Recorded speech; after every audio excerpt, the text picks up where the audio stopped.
So like the game is still live? No, the game crashed and it caused the stream to Okay. crash.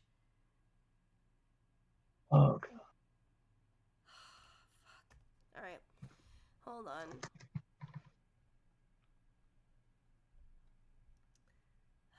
Son of a biscuit. All right. First off, let's find out what happened with here. Let's give this a go. What happened?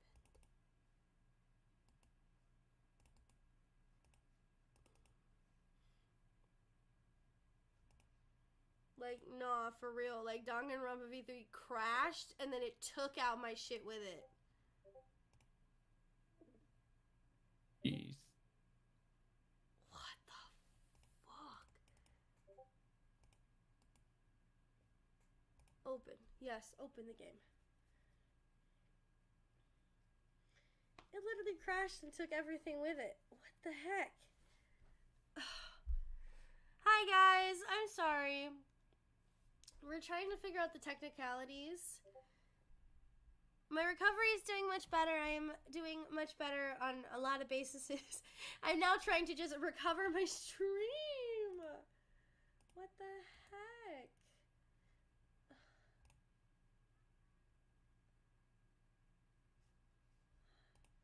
Like, what happened, dude? Like, Steam, what the fuck? Because my OBS was still running, and then it said, your game has forced a crash, right? Or like something, it's like, the game has caused a crash, which has affected your stream and your OBS software. And I was like, oh, shoot.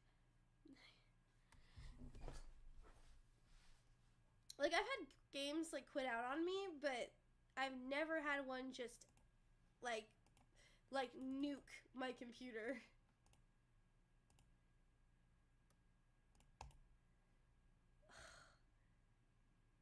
I can't even open the game right now. It won't even let me open it.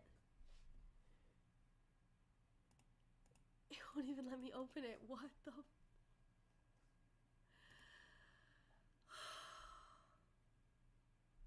Well, that's sad. It's the day of the scuff. Oh, I'm worried about stuff like this. Alright. Hold on, chat. We're gonna do something different. And that's okay. If I have to take time and replay it when I come home tomorrow to get back to where we were and then I'll start streaming, I will. But we'll see, we'll see, we'll see. Hi, Gemini. I know it's been a while, but how's your recovery going? I'm doing much better. I'm doing much better, Crazy Anime Gamer. It's good to see you. I'm doing much better. Man. I'm heartbroken by that. I was actually really enjoying that.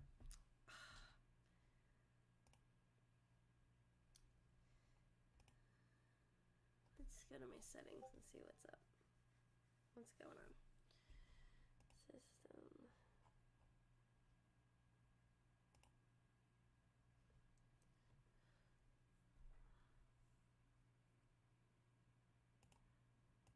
Don't know what happened.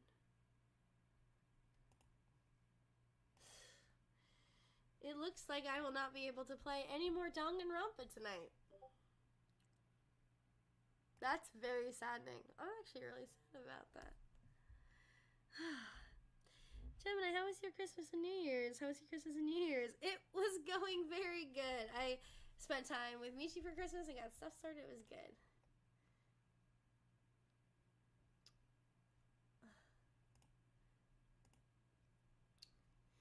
Ay, ay, ay, ay, ay, ay, ay, ay, ay. Can't believe that. So, you know what? I always have backups in case of emergencies. So,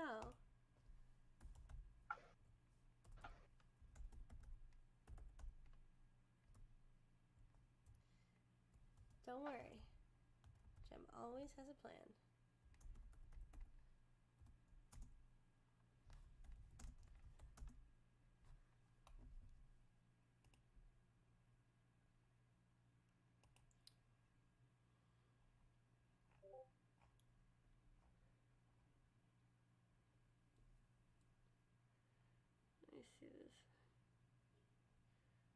Okay.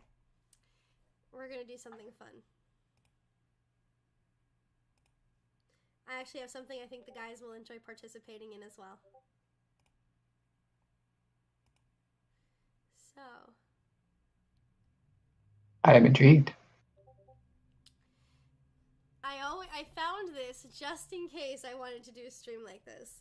And it's okay. So I'm going to do this as our stream instead. And I don't think you will need the audio, but this one does give audio. So I'm going to share this on our stream really quick. Well, actually, I need to do a different one. Hold on 1 second, chat.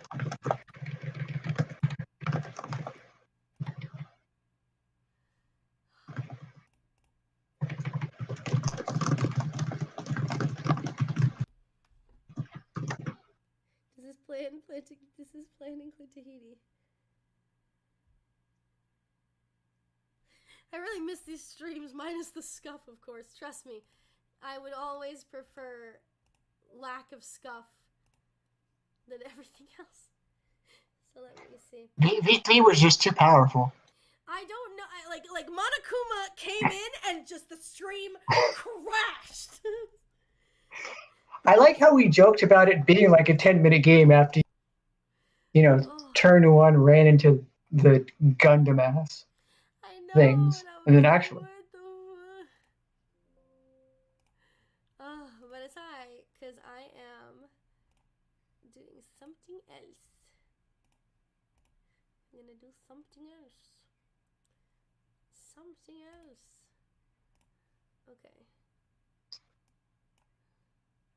I think. Yeah, they can't see my stuff on there. Awesome. So, guys. Back up to this. The intro to Danganronpa was a pretty interesting thing. We saw a lot of characters we've known before. Yeah, I see this preview. Oh, baby, let's go. I thought you guys might like this one.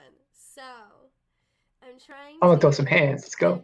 I'm trying to size this down a little bit to make this work. I'm having a little hard time with the sizing things.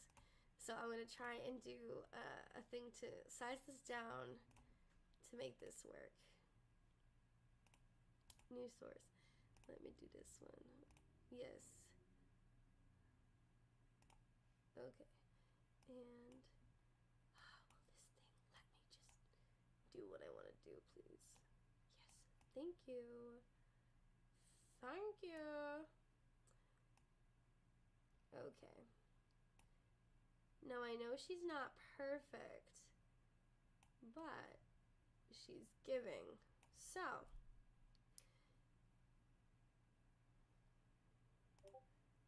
yeah, okay. I have no personal info on there. Sorry guys, I love y'all, but no personal info for y'all. So, we are about to do something I've wanted to do for a while. Oh, I'm sorry. The person you heard was D. Hi. D is here as well as Lord Mitru. Hi. Here. It's me. I occasionally am excited, and the mic is kind of close to my mouth, so I guess I'm on. It's okay. So I currently have a Danganronpa tier list. This Oh my god! All of the characters from all of the games, including the one we just started. And since we have technically been introduced to everybody, we will casually rank V3 characters based on our current feelings on them. And so I am going to discuss with D and with Meech and myself about where we think all of the individual characters from Danganronpa are ranked from S to D. And I'm actually thinking I might create an additional tier. Oh god. I know what you're gonna call that. Check. I got it here. Let's do this. So we're gonna do the D tiers here. And we are going to drop one below. And, oh, actually, no, I wanted it to be, wait, that was orange in the thing. Okay, and then I'll put it blue. I think maybe blue. And then this one, I want to change these. These colors need to be better. Goodness me. I think they need to be way more clear. S tier is red. Our B tier will be the blue. We're going to put C tier as like this purpley color. We're going to put our D tier as our pink color, our purpley color, like that. And then we are going to have this bottom one, which is the gray tier. And E, so E for execution. Ah, the straight to hell tier. Yeah, straight to hell. E for execution tier. So we're gonna have this S as in the freaking best.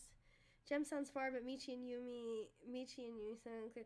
Oh, it's D and thing. Let me see if I can. Hello. I don't think. Yeah, I don't think that's you. I think it's more of a me issue. My ping's been kind of wavering all around, and I had to clear my throat for a bit. Mm-hmm. But hopefully I sound clearer now and loud enough, but not too loud. Yeah. Hi, Remy. I see you in chat. Hi. I'm recovering from the sickies, so we're having some fun. But basically, we're going to rank all of the Danganronpa characters of all the games we have played so far. And we are going to discuss where we think they should fall in the tier list. S as in yes, Survivor deserves to get out. Yes, I had to move my microphone. Thank you, Remy. A as in acceptable and awesome, right? B as in could be better. C as in okay. D is in, I mean, not my favorite. And then E is in absolutely not, and an execution, and should just be gone. So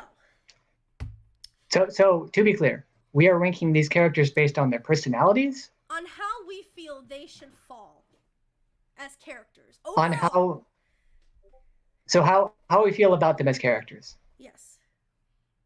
Okay, no, because some of the tiers were named like Survivor and Execution. Are we rating them on survivability? No, I would say like, okay. No matter what, I want them to survive. Precious baby girl, kiss, kiss. Okay, excellent. I'll try not to S tier like too many. You can do as many as you'd like. I'm listening to the stream as I prep for my own tomorrow. Yay! Welcome. We're happy to have you. Wonderful. Okay, so I'm gonna just put this. She's going in E. Yes, that one's free. She's going right that into one's E. free. She's going right into E. And I mean, there could have been an arc for her. Do we just start spoiling all the games that you've played? Do we just like spoil that? Ladies and gentlemen, we are currently sitting in spoiler territory. If you do not like spoilers, yeah. But if you've actually been watching my streams, then you will know. We probably won't give too many spoilers, but we will say some comments that are going to be really important.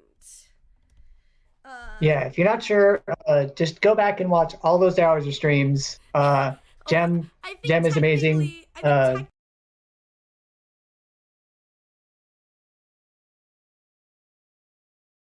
I stopped being able to hear you. Okay, here we go. I think I was saying that I think in total my streams total almost 24 hours of Danganronpa content. Raise. Yeah, I think it's at least 24 hours. Do you mean from one? From the start of one? Through everything so far? I think at least there's 24 hours of Danganronpa content. I'm gonna mute and mutter. Y'all go on. Okay. Are you gonna count? He's gonna count. Yes, that is exactly what I will do. One moment, please. No problem. Michi. Me too. Yep. So while we wait for D to come back, and we'll confirm our picks with him. Game one is 40. game one alone is 40 hours of content. There's So many.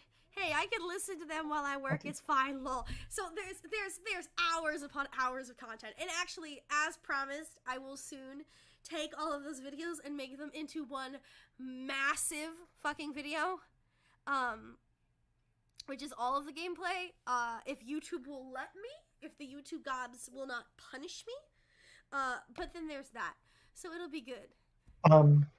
Last I checked, over 12, I think 12 hours is kind of a hard limit for the most part. Yes. So I'll try and make them into 12-hour stream chunks. Yeah, I'll try and do the big amount of stream chunks. Oh, good luck, shoulder. It's a good one. It's a long one. It's a long fight out here. It's a fight out here. Yes, it is. Yes, it is. 126 hours. For 1, 2, and UDG. 126. That doesn't count the stream that we just did, which was about 3, but that was like scuff, so that would count like 2. 126 hours, guys. 126 hours. That's crazy. And that sounds about right. Okay. So let's start working on. Let's. You know what? I know we said we're okay. I think we should do this with some organization. Let's start with characters from D1, the original. Okay. I mean, they're listed alphabetically, so. Oh, they're listed alphabetically. Okay. So let's try this. Akame. I mean, we can just skip Akame. I would say S or A. She's energetic and she's helpful. She knows she's not the sharpest tool in the shed. She was looking kind of dumb, but she pulls through in a pinch. I would say she's an all-star.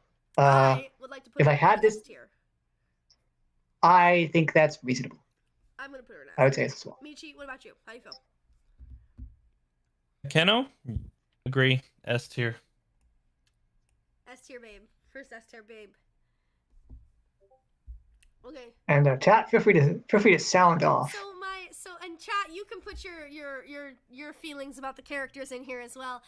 Because the game crashed while I was doing it, I will probably have to replay. That well, I hate that you pulled that. So I'm gonna do a quick one as well. So Remy, you understand who everyone is. The gentleman speaking, say hello, D. Hi, the Infiltrator. The second letter is capital I. I am the lore protector in the Gemini's Garden server. I am the self-proclaimed unhinged research assistant, not ultimate, unhinged. I bring strange facts and interesting stuff. If you went back to that first stream, I figured out some jokes for some of the characters they saw. Hi, how can I help you? Yes, I have references. Sometimes I am funny. So Heather, just to answer your question, we were playing Danganronpa V3. The game crashed. I am having my computer check out some other things for me, but while that gets checked out to see why my game crashed and shut down the stream, I will probably change the title of the stream and have it as a thing stream. But right now we're just ranking Danganronpa characters, which is what I wanted to do for a different stream, but if we're doing it, we're doing it. So it's alright though. So, right? It's gonna be super great. So I'm super hyped about that. And then of course the lovely Lord Michiru is here to grace us with his presence. To also add commentary as well. So that's all good there. And so now we move on. So we just met this girl who is our lovely little banana cult girl here. I'm gonna put her in C. Banana cult girl? She looks, she's the color of a banana. Like, she literally has banana. You're not wrong. You're not wrong. I just never heard her called banana cult girl. Fucking C for Chiquita. C for Chiquita. There. She's right in there. I do not feel very big about cult sacrifice, so I'm gonna put her in C for cult. and just leave it alone. I'm so concerned about the trucks that just come by and collect the donated blood. Can we just I talk about the fact that the implications of that the trucks come to pick up offerings and the offerings being blood, so basically it's a blood bank? I mean, yeah, for all we know, it could just literally be a blood blank, and she's just insane. It's a cult of phlebotomists.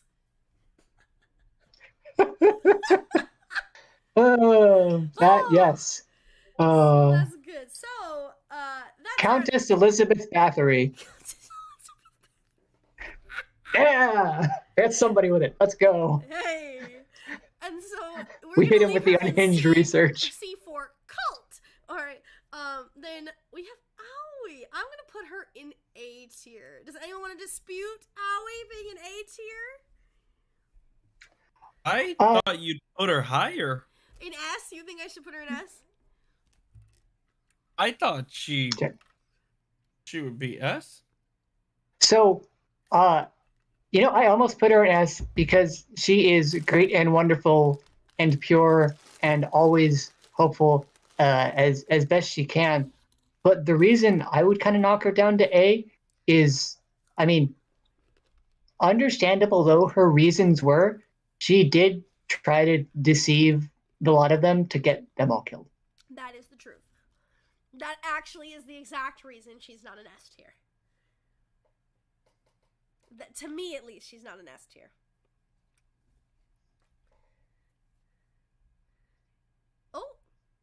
Oh, I lost everybody's sound. Where did everybody go?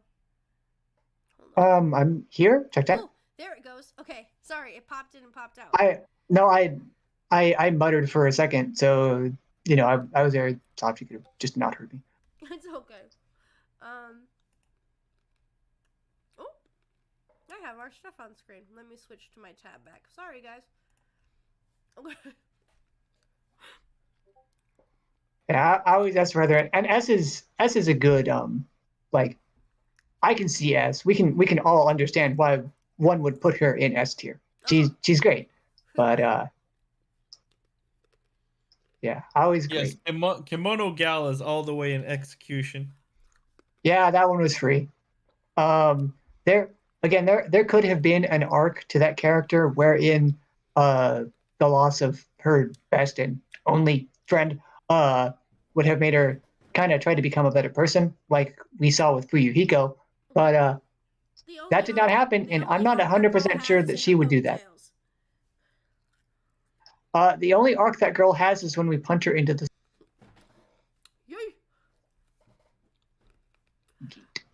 Okay. So, Byakuya. Now this is gonna be a here we fucking go. this is gonna be controversial. I would like to put Byakuya in B. Now, I understand he's exceptionally helpful, but his level of assholeness is too much for me. I cannot deal with him being that much of an asshole the whole goddamn game. I need him to be a B. Simply by the percentage tell him, of asshole. Tell him, Maggie. But yeah, you know, as he often says, like, he's very intelligent. He knows basically what's going on everywhere at all points in, like, essentially every time he knows what's going on. But he doesn't help or volunteer the information. And he wouldn't have done so, as he says in 1-2's trial. It would, until they would almost come to the wrong conclusion. What he knew, basically. So he doesn't care. He wants to make the game interesting, but if he's about to die, he'll like save himself, and that's kind of basically his whole deal. I mean, he was helpful in the sense that he tried to figure things out, but that's only because his own survival staked on it. I could see him going in C, but UDG kind of bumps him up a rank because he makes the hack gun. Okay, and actually... Oh yeah, that is true. He does make the hacking gun. The only reason he's not in C is because of that, because I was going to put him all the way down in C based on what happened with Chihiro.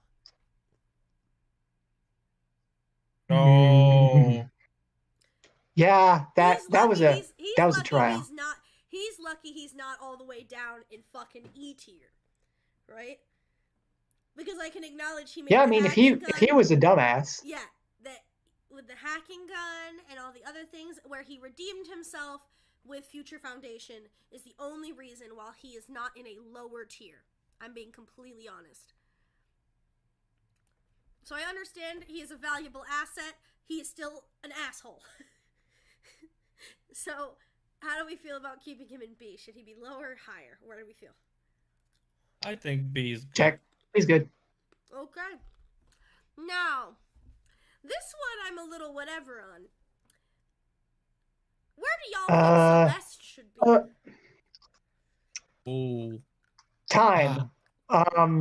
So I'm kind of colored by a physical entity. What was that mean? God. I think B for me. You think B? Okay, hold on. What about you? What from a milestone, D? Where did you think she should be in B? So she is the ultimate gambler, and I have been watching poker religiously since it first came on in the mainstream in 2003. Mm-hmm. I have insane amounts of knowledge, and I'm coming over everything she says. She lies about basically everything, and I feel like they wrote her character poorly in that sense. It was cool that she was like, "Oh, I'm able to deceive my own self and smile on the way to my death," and that was a cool line, and that makes some sense. I'm just gonna open that fucking. Where is that video? In the meantime, I'm thinking.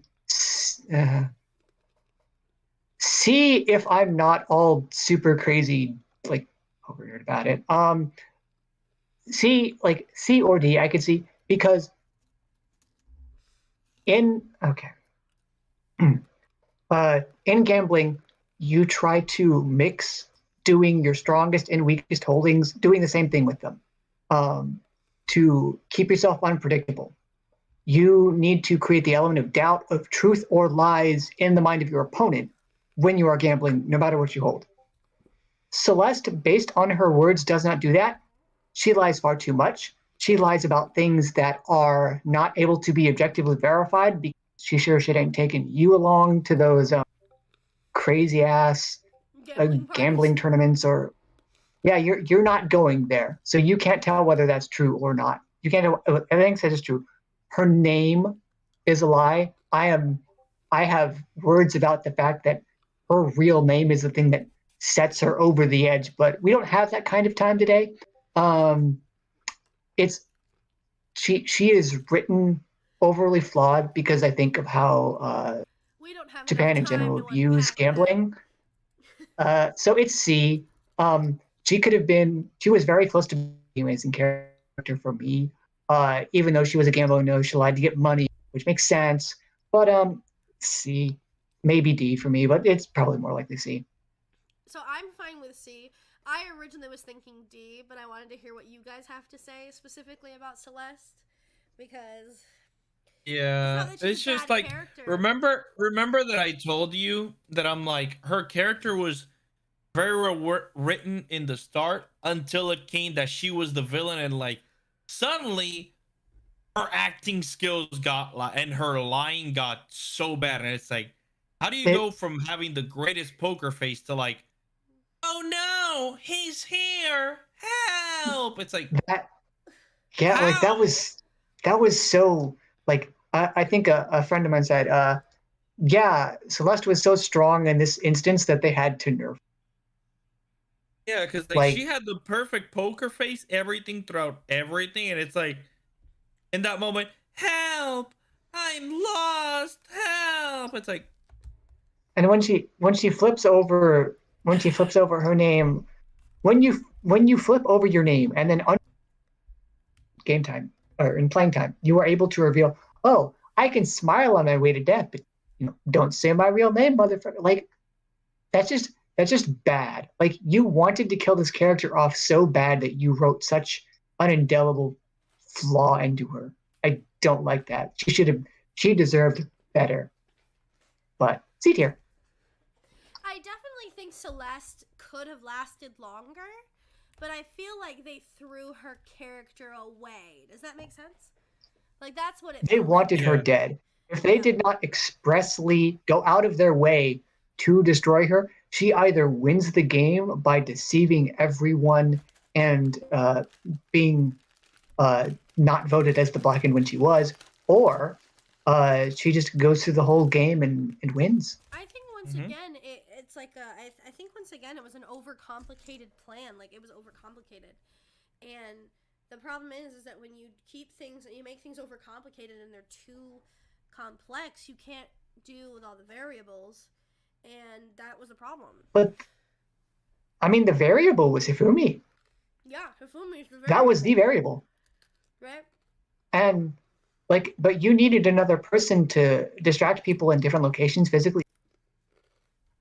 Yep. Hifumi was simping.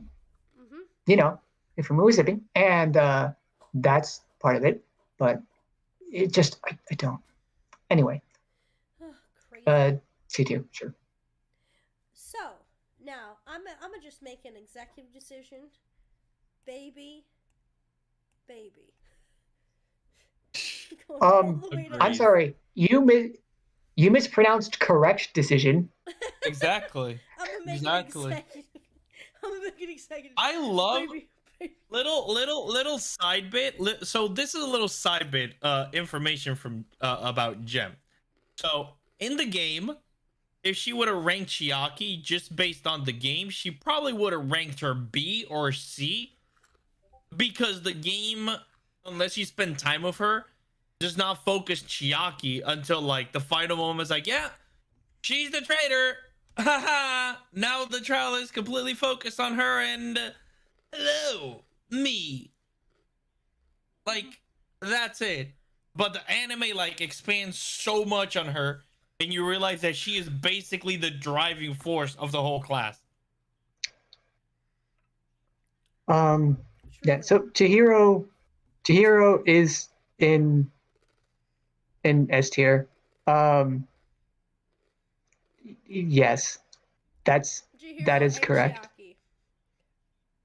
Mm-hmm. I'm sorry, Chiaki snuck up there. Right. It's, yeah, I don't have inherent knowledge of the anime. I read like this. But I can see that. She was helpful. She was trying to break out of her shell. It gets revealed what she is later. I know I'm being marketed to, with the ultimate gamer there. But yeah. S tier. Ooh. We got some good ones coming up. To explain to Glacier, this girl right here is someone who was just in V3 that we were playing earlier before the game crashed. And I put her in C for cult, as she asked for our blood for an offering for her deity. So I put her in C for cult. Within, about 5 minutes of meeting her. As you do. Within 5 minutes, Atua will protect us. All you need to do is give us an offering. Oh, an offering? Like what? And I was like, your blood. A pint or two was fine. Yep. I was like, Atua. As you do. Okay. This one does. So check. Boss baby down here. We love the good boy. We love him. Our gangster boss baby over here. Oh yeah, Fuyuhiko. So A tier or asshole? So A tier or S tier? I'm putting him right in A tier. A for asshole. I mean, fair. I was thinking A tier, like 60-40 A tier. Yeah. If we're gonna dock Byakuya points for being an asshole, and we are, as we should, we kind of got to do the same for Yuhiko. He goes through an arc later on after losing Peko and the eye and all that. The Yakuza way, as it were. It's a really strong moment, especially how he just jams when he gets called out by Kyoko for like, you think apologizing for that is gonna make you feel better? He's like, no, this is how I do it in the Yakuza, motherfucker. And then he just does that. That's a really powerful moment. A tier. Mm-hmm. Oh yeah, absolutely. Now, I'm gonna make an executive decision, because I just met him, and he's already baby boy. He's going in S. Ganta is as someone who has played, right in the S. As Check. someone who has played the game completely, I completely agree. With all of the knowledge we have at this point, and that I put his theme song in the call so it didn't infest my brain. Yeah, he's a good boy. Next up, we have another free S tier. Yes, absolutely.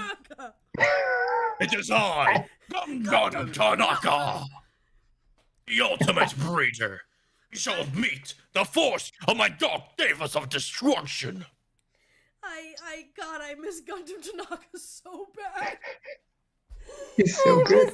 Not her seeing it, not her like seeing his whole story in the anime and everything in the last episode. Her going like, I just can't. I can't. When he appeared again, I'm like, oh my god.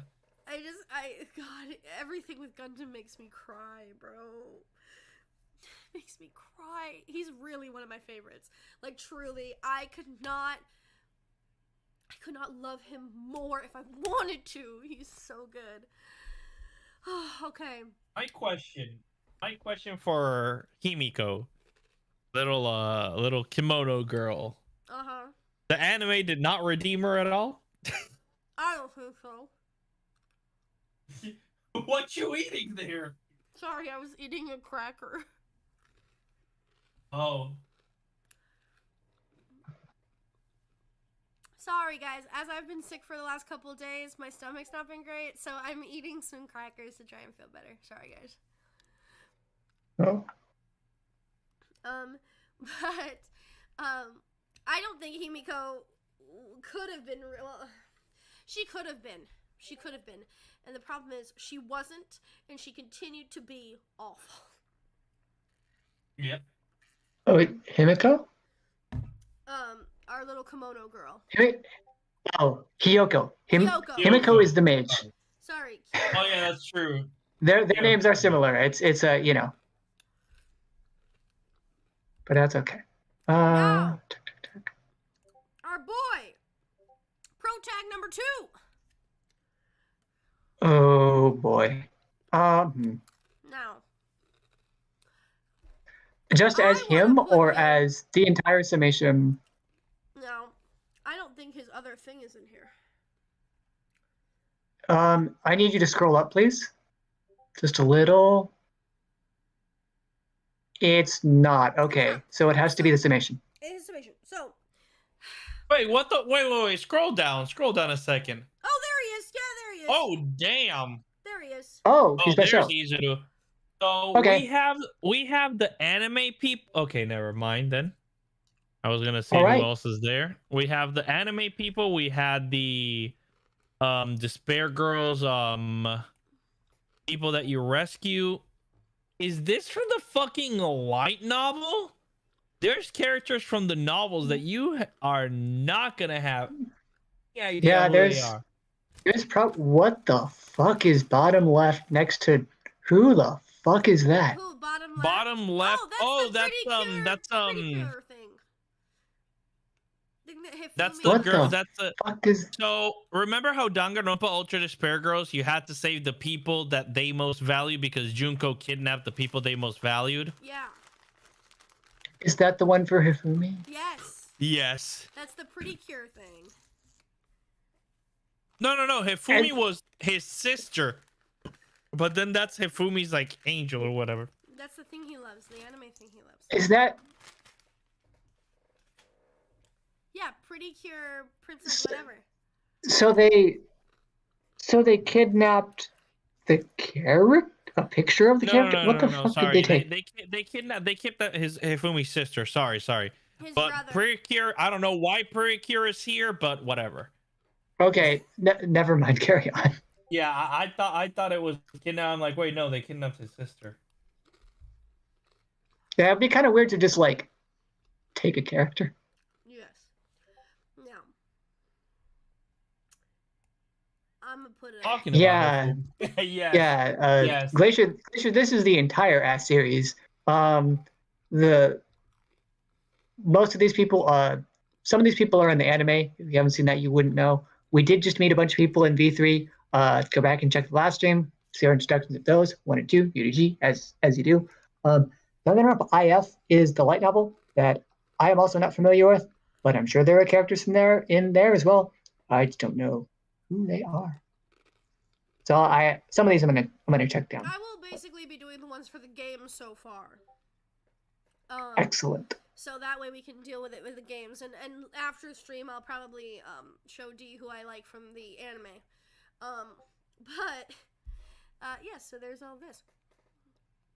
Now, since we have separations between his two forms, how are we gonna rank our boy here? How are we gonna rank our boy? Hajime. Okay, Hajime.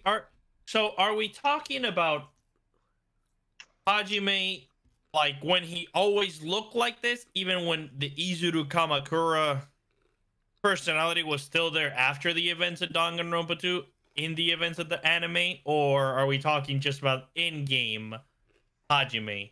So, because we have Izuru Kamakura down there, are we only talking about Izuru Kamakura when he looked like that, or when he still looked like Hajime after? I think we should, for Hajime, we should include the white hair Hajime as well as Hajime throughout the entire game. And Izuru Kamakura, anything that happens during the arc for... Well, he looks like that. Where he looks like that is separate. Okay. All right, then Hajime probably, let's put him... I think A tier is okay. I agree. So Hajime, I feel like he's getting a pro tag buff. Like, it's not like Hajime is a perfectly fine human being. Mm-hmm. He's great. He wants to do well and proud of him, all that. I mean, if just Hajime without any of the, just Hajime in just the game without any of the is there anything? It's like 70-30 B for me. 70 B, 30 A. Just because, like, the things that he does and the way he tries to bring people to, like, nothing about him is really extraordinary in any capacity, which makes some sense. He was kind of just a chill pro tag like Makoto was. I will but say, just, I feel like Makoto definitely ranks higher than him. Oh, yeah, there's nothing really that stands out about Hajime inherently other than that he is the pro tag. If we remove Izuru from the equation, which we are. Oh yeah. Oh, that's what I'm basing it on. I'm just basing it because, like, one, like, canon wise, he did go after, he decided to, like, learn more about the shunned child that nobody wanted to talk to. We all know who it is. We all know who we're talking about. And he's also smart, per se. Like, he viewed things in a different light, a lot of these things. And he always, like, when Nagito said something, he's like, wait, guys, listen to him. I think there's more to this. Nagito would not say this for anything. There's got to be something. He always thought about it. He gave Nagito the benefit of the doubt, not like, oh, this guy's fucking crazy. Let's ignore it, guys. Let's continue the trial. You know, because a lot of people would. I mean, everybody else kind of did. Exactly. He was the only one who was like, wait, guys, no, listen to him. Like, I think there's more to this. Like, no. Everybody else is like, oh, he's speaking bullshit. While Nagito is like, bitch, I know who the person is who killed him, but I'm not going to tell you guys. I just want you guys to find out, but if we die, we die, I guess. I came back from getting he probably... I came back to that sound. Comes back to the, I guess. He's like, oh, God, the trauma. Gosh. He gives me such trauma. Yeah, so, I mean, A tier's fine. If he wasn't explicitly a pro tag, I think he'd be way more B, but yeah, sure. Yeah. Me too. So where are we thinking? You tell me where we're playing them. I mean, you both said A, and, like, I'm not inherently opposed to A. Okay. I think B more than that, but A is fine. A. So this mage girl, I'm gonna be honest. I think she's a D. Yeah, C/D. I think even playing the game, I think C. Okay. Even playing all the games, C is as high as. You cannot put Angie further than fucking Himiko. No. Yeah, we've known this person for 5 minutes, and they have been. Wait, are we basing it? Are we basing it just by introductions right now? Yes. Are we basing it with D in mind's knowledge of the game? I mean, right now, just introductions. I'm basing my ones purely off of my first 5-minute interaction. Himiko doesn't even want to really conversate. Or like she's a shy girl. Or like have pride in her talent. And slightly delusional. But not like overly delusional to the point where you want it just like weird. I was just like, weird. If you're, and the thing is, so late in the game series, like you have to be completely cracked out and insane. There's just like a mild weird disinterest. That's my. Yeah, just like a mild weird disinterest, and that's not good enough in Danganronpa. Yeah. It's just not. You're just shy kid that doesn't want to talk about or like have inherent pride in their talent. Although we're gonna get to another one, but C/D. No, Ibuki, I was gonna put in like B. Really? Now I'm willing to adjust. I just feel like of the Danganronpa 2 characters, she is not in my top tiers. But I'm willing to discuss moving her, right? So it's interesting because it's not inherently like you've played the entire game. How much of the free time events have you viewed for these games? I'll fully outside of the game that you played. None. I'll fully admit for Ibuki, I do not know too much about her. Because I wasn't interested in, like, other characters like Gundam, where I dived into all of their stuff, and Fuyuhiko and other. Yeah, you were all in on Gundam. I never had any interest in Ibuki whatsoever. I mean, not that the free time events are, well, the free time events generally give you more insight into a character. Even though I don't think she inherently has like some super crazy backstory or whatever that more sympathetic for her. Mm-hmm.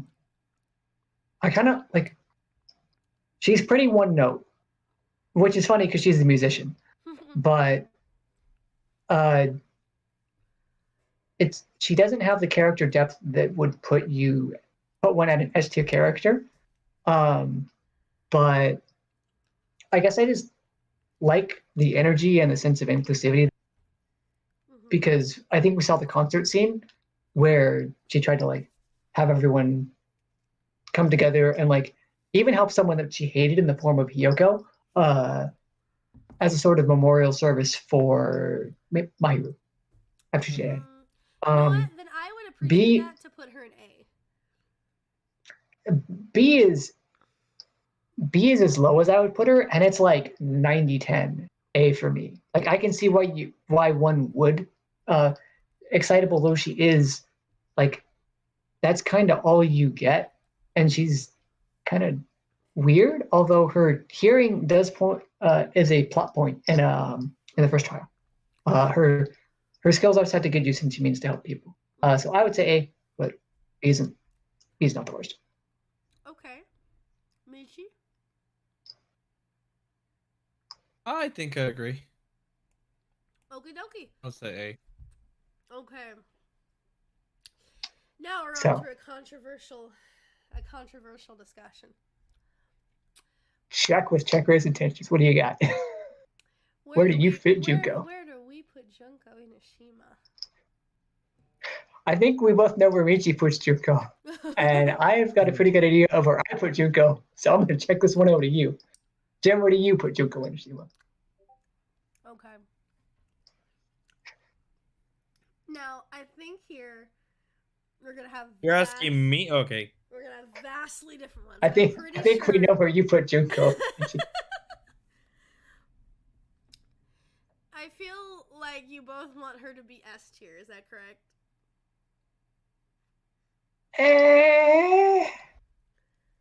I could be persuaded for a lower tier. Not as low as I want to put her. Where do you want to put her in D? I want to put her in execution is what I want to put her in. All right. Explain yourself. Explain yourself, lady. Don't get me wrong.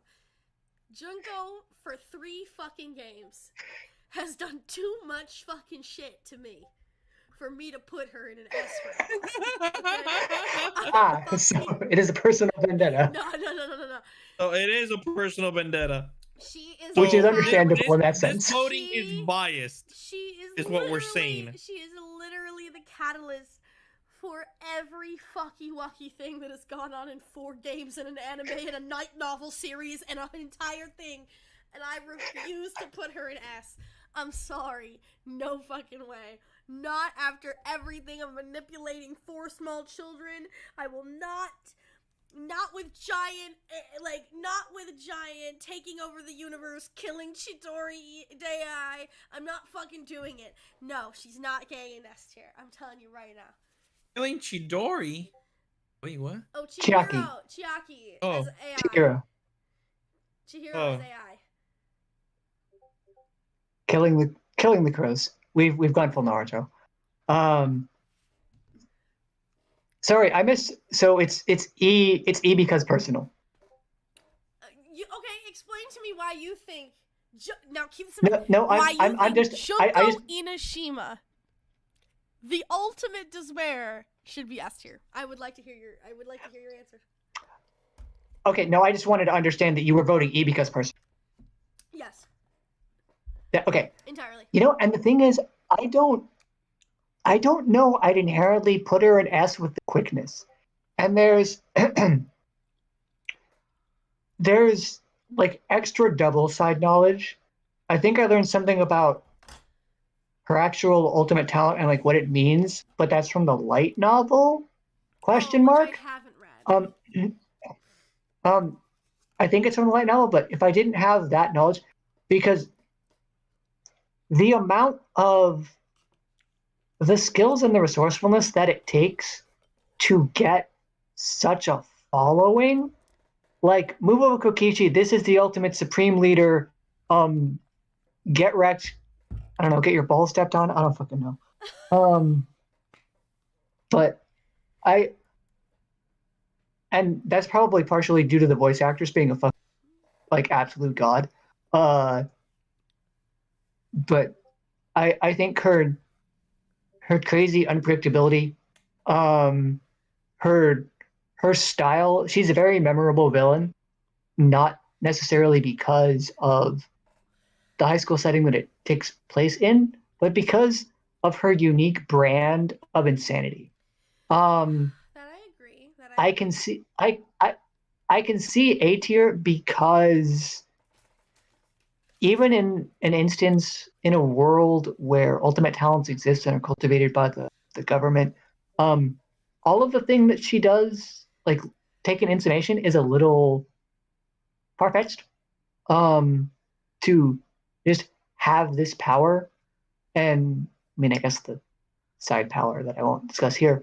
But I can see why one would put them in A.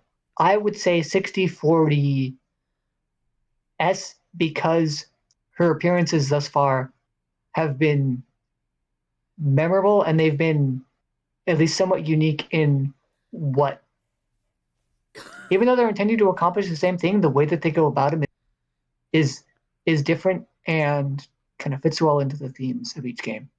But Michi, get him. My partner is thinking of the ways to not lose his mind over that I've targeted his beloved Junko. No, Oh I boy. mean, with everything she does, like being objectively not, not focusing on that she's a Gyaru. Uh, Oh, that's right. Forgot about that. she His is. beloved Junko. Don't get me wrong. She is a absolutely fascinating character. She is absolutely fucking intelligent, conniving, always 3 steps ahead of people. But I'm gonna think, I don't know. I feel like C, simply because she's such a fascinating character, but everything else just drags her down. C or D. Ooh. When you say everything else, what do you mean? Everything else that drags her down. We know what drags her down, obviously. Okay, Like so I'm all the not evil talking. she did, okay, killing I'm not all the talking good about. characters. Oh no, like obviously that's immoral. And if we're just talking about the morality of the character, how good or evil, yeah, then C or D tier. I'm taking into account that she is a villain and rating her on that scale, like independently of the morality. Obviously, she's horrible things, like no question, it's awful. Uh, I just like her as a villain in this world. I think she does a good job of it. But Yeah, sorry, please absolutely. continue. I think absolutely. She does like a fantastic job of being a I'm villain. fine. I think out of all the villains we have in Danganronpa, she is like top tier. I think she's the best villain in the Danganronpa series. Even out of the fan games. Now, I will say That is this not something I much. have knowledge of. I just know there's lots. I'm I've just happy to put seen them her. online. I'm happy to put her in C. If we're basing her objectively just off of her character, C. Yes, I'm fine putting her there. Right. I will say it is Yeah. very hard for me based on her actions as a character, the same way that we are putting like Byakuya was an asshole. We've dropped him lower because he's an asshole, right? Junko is the epitome of a directly malicious evil person. Junko is unique in this state because although the individual characters, even though they are killers, are participants in the game themselves. Junko is kind of out, like she's in that world, but she's kind of outside of it. She's more like an observer, like not really playing God in that sense, but just it doesn't feel like she's in the same realm as the rest of them. But if we're talking morality, yeah, C/D, 60/40, D/. Like she's awful and horrible. Damn, she has style though. That's true. Oh, absolutely. Don't get me wrong. You sit there and you're like, oh god, Junko, like it's, and you just get so upset. Like even now, like with Ultra Despair Girls, finding out the epitome of the brainwashing, right, to these children, like convincing them that, and to not to spoil Ultra Despair Girls plot, but we basically, for those who haven't watched the stream, Junko is directly responsible for almost the brainwashing of 4 children that become the villains of that game, right? And not to mention they've already been struggling with issues with the society and adults in general, and Junko preyed upon 4 children to carry on this evil shit. And to be honest, I don't think these kids would have even. Yes, I think these kids would have had a lot of still had their traumas and still had everything else go on.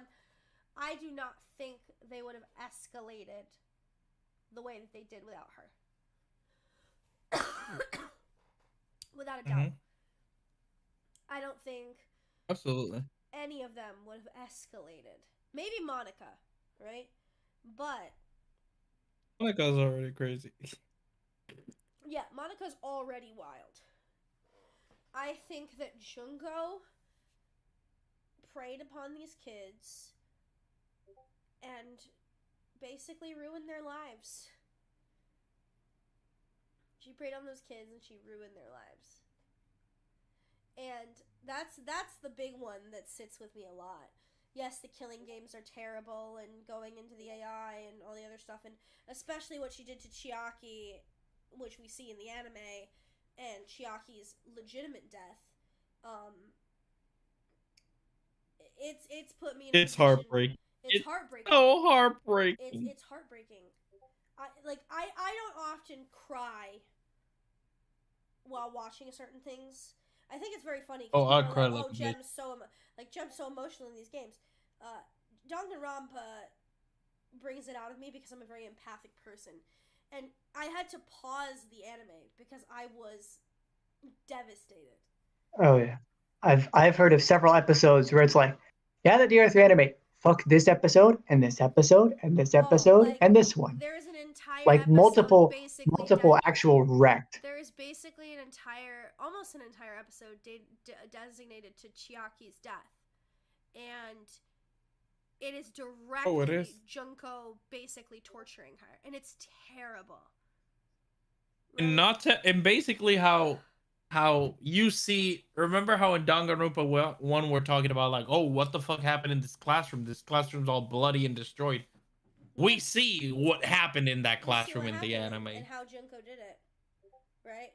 And it's just like I can't even like that's why it's so hard for me. I'm like, yeah, don't get me wrong, she's a great character, but overall as a character, I want Junko dead.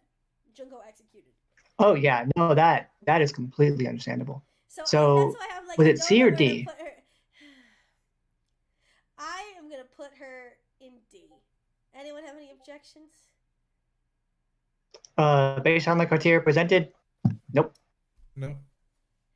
Junko Nishima goes in D tier. No E for executions today. Now. I mean, she did get executed. E for so we thought. E for Inishima. Inishima, oh god. But the special 6th tier. Now, our ultimate pianist, Kaede, our little old man pervy pianist. God. Pervy pianist, damn. hey, Kaede. Yeah. B seems reasonable. I keep forgetting that she just insta flirts with people. 2, just like randomly pokes people.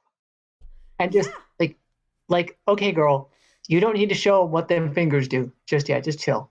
It's gonna be all right. Personal space. I'm gonna need you to be, and even the first, even at the start, she was snappy. Yeah. For no real reason.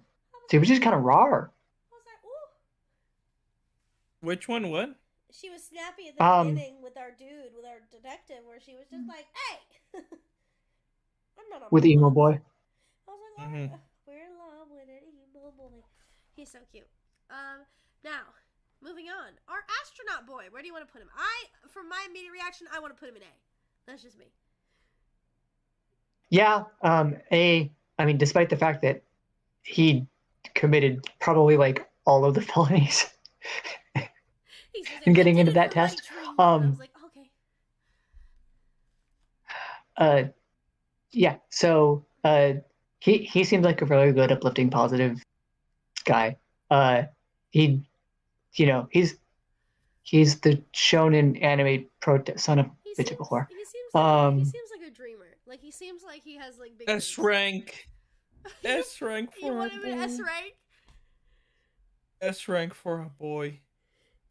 I think I'm happy to revisit this at the end of E3.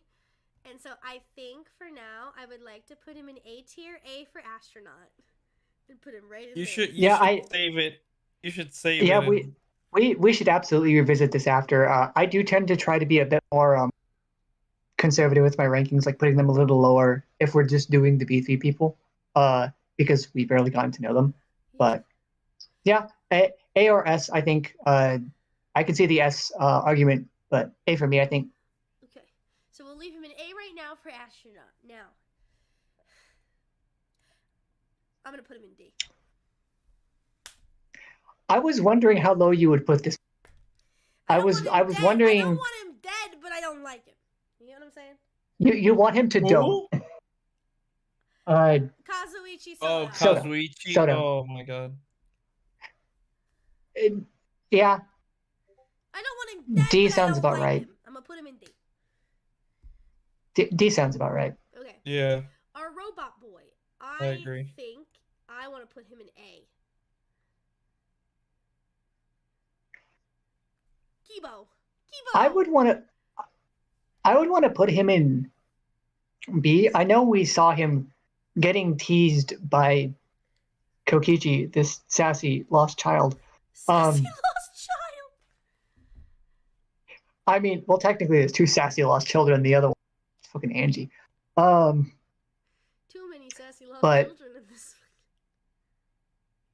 Apparently, I mean, he was kind of snapping at Kokichi, which makes perfect sense. But he also kind of snapped at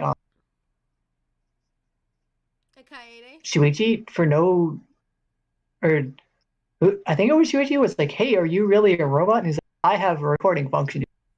Oh yes, you in court, and it's like, you know what? It's like, are you being a robotist?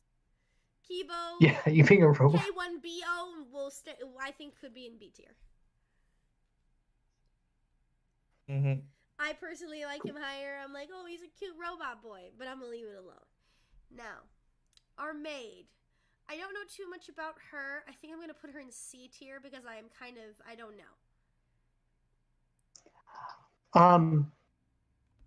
I have no aesthetic wise, like just looking at the aesthetic, I'd put her in a higher tier. But like it's just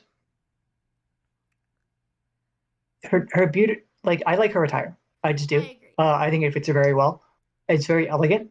But when you put that aside, if you think of the ultimate maid, like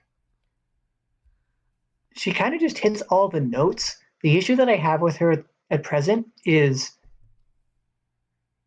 she doesn't seem to have a personality of her own other than fulfilling other people's requests to the extent that she seems to deny her own desires and self-worth. Exactly. That's why when I put her in C for cookie cutter. Damn it, that's right. Oh, that's a good one. I'm sorry. C for cookie cutter. Don't get me wrong, I love her aesthetic. I love the whole ultimate maid, like you know, that she's apparently super talented and blah, blah, blah. But she's like, I am only for the. She reminds me of Peko, but a worse version of Peko, right? Oh yeah. And that makes sense. Where she doesn't have desires of her own because she lives for other people, right? And the worst part about this is that like she can't admit that she has talent. At least Peko can say, I am the world's greatest swordsman and I use my sword to stand for Fuyuhiko and do whatever, right? She does not admit that she has her talents. That they are just orders and she gets them done. That's all she says. Right? Yeah, although having the multitudes of capabilities to do whatever you are asked for in the context that she's being asked to do it, like that's like to have the multidisciplinary, that's the word, knowledge is great, and certainly, you know, it gets like looking at. But even she's there's a lot of people in V3 that we've met so far that are kind of just made on their talent. Yeah. Now we're going back to D1. The boy. Our boy. The boy. Where are we gonna put him? I was gonna put him in B. Maybe even in C. A. You think C? Ooh, wow. Oh, you're going high. I would say B or C, maybe like 60-40 B, C. But I agree. He's, you know how we just talked about Kurumi? If you put Ultimate Maid and you asked people, you know, survey 100 people, top 5 answers on the board, what the Ultimate Maid would be, you'd get that exact definition. Now, where he gets into B for me is that he does go of arc, in that he bonds with someone who is so unlike him after they totally just spend all night in a sauna together, nearly naked, and you know, like bros do. They're just bros. That's all that they are. Bros. B for bros. B for bros. B's for bros. B for bros. So that's a point in his favor. All the other times, he tends to just have a stick up his ass. Yes. But I agree. He does get kind of, and then he gets that weird fusion. Is that fusion version on like here? not? It's not. that not DBZ ass. But even without the literal new sprite for the fusion, he goes through some growth. So I can go with B. B. A would feel a little high to me. Yeah, I'm happy to put him in B for bros. What about you, Meech? Yeah, I agree. Now, B for bros. This is Michi's favorite. All right, Jen, what you got? Not my favorite. I'm excited to see where you place Kokichi Omar. Me? Okay, so here's what I have to say. And you as well. Right now, I know he said he's supposed to be like Nagito, and I haven't seen it yet. But right now, I know this is about to surprise a lot of people. I'm happy to put him in a B tier. Wow. I had you in D or E. Like 80% D or E. I thought she was going to say the same thing. He hasn't, and I'll be fully honest, he has not done anything. So actually, you know what? Let me reevaluate. Because you know what? He did say he leads an evil organization of 10,000, and he's basically a dictator. You know what? We're going to put him in E. Damn. Because we don't do tyranny in this chat. I mean, sorry. I guess I just felt like D was the floor. Michi, what you got? She said B. B. I give him A. Ooh. Wait, from what we know now? So from what we know now, A. Funny character. I was about to say he's not that funny. He was kind of an ass. If you want that kind of humor, we're getting to her. She's blonde and has goggles and is my. Damn it! Oh my god! Okay, so. Of course. Okay, knowing exactly what we know in the time that we know it, I would say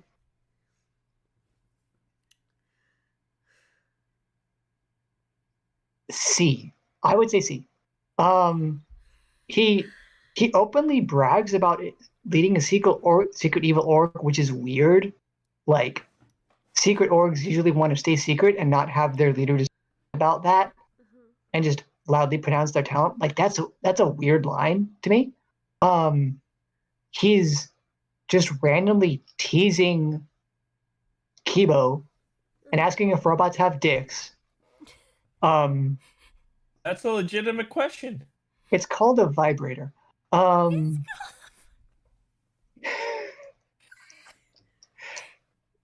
So, like, 80% C, 10% B or D, I could maybe be convinced.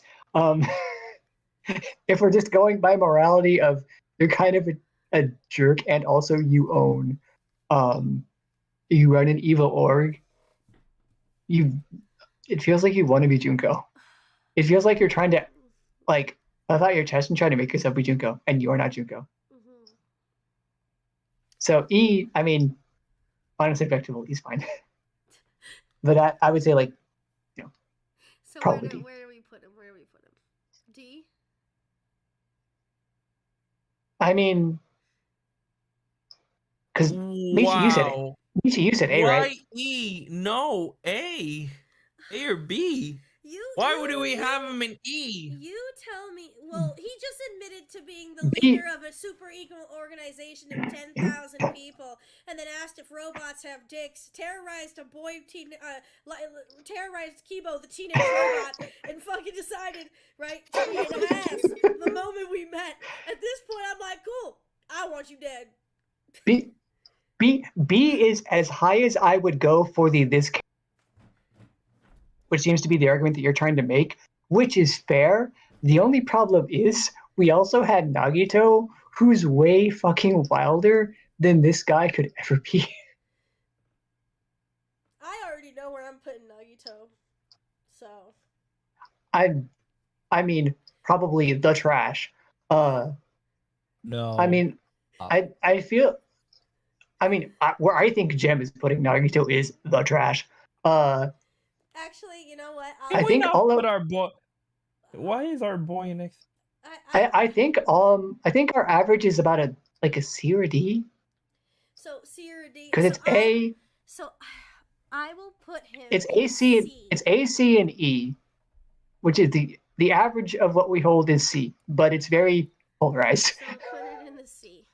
Now, Anthropology boy, I'm gonna put him in B, maybe A, right? Simply for the fact that I feel like his introduction was done extremely well. I feel like we got an idea of his character very well. How do y'all feel? So I was actually away for his introduction and I didn't do terribly well. But he does this little weird laugh, right? Yeah, he does. Okay, so he does the voice, he does the laugh. Like you said, it's a pretty good introduction to who he is as a character. I'm trying not to color the fact that I know so many people that are Korekiyo simps. The check. 20%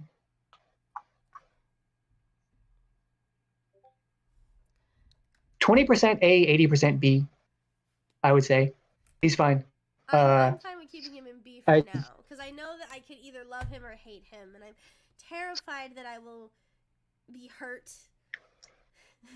He's interesting. He's interesting in the sense that he has an air of yeah.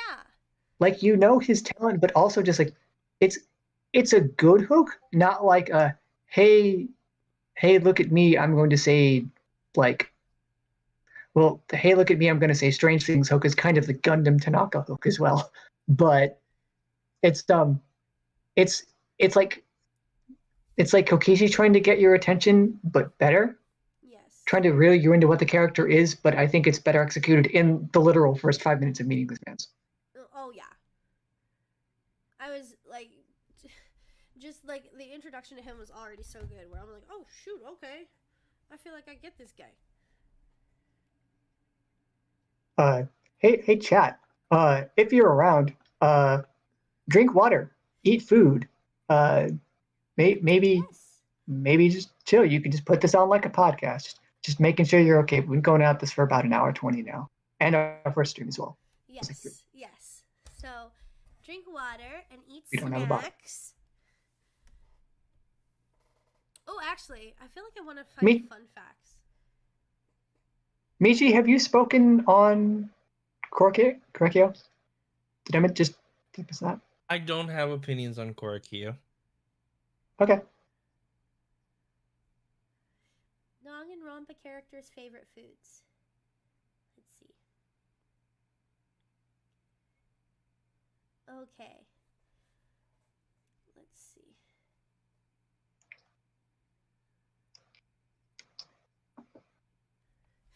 Okay. Let's see.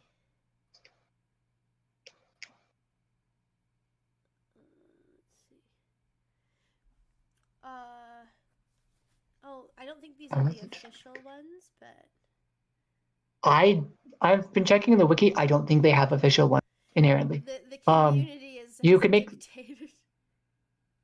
The community is going buck wild. You could probably make an argument royal milk tea, that's a drink, not a food. Yeah, so on the Danganronpa subreddit, there's a lot of Danganronpa with food associated with them. Hajime is associated with orange juice, Nagito with bagels, Kokichi with... Did someone say bagels? Maki fucking hate it here. Rantaro has been apparently associated with avocados. It's the hair. Celeste milk the green tea, hair. Monica with pickles. Mondo is associated with butter. Yeah. I wonder why. Let's think about how maybe this isn't the best source for our research here. I know, but I'm just looking to see. And Chiaki overwhelmingly across the community has been said that Mountain Dew and Doritos are her favorite food. Yeah, she's a fucking gamer. She fucking gamer, bro. Let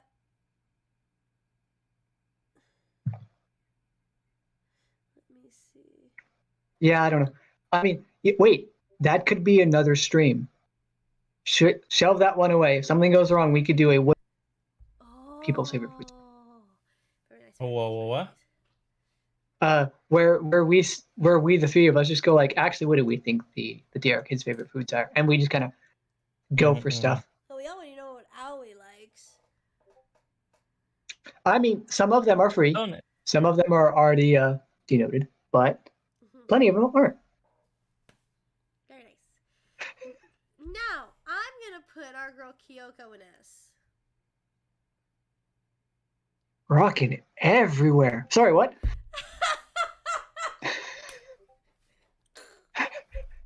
Okay. Fantastic. Yes, I want to put Kyoko in S. I didn't have to, except I kind of did. Kyoko, the super detective, goes in S tier. Yeah, and this is as someone who hasn't watched the anime. She's, you know how I mentioned earlier about Celeste lying. Hold on, I'm pulling up a picture of her from the anime for your viewing pleasure, really quickly. Keep going. I think I might have given you that picture already that you're about to. Let me see. Because I was like, it was me. It's the one where she's in like the suit jacket and she's like curving upwards. Let me see. Like she's almost getting up. Because that is the one that I sent you.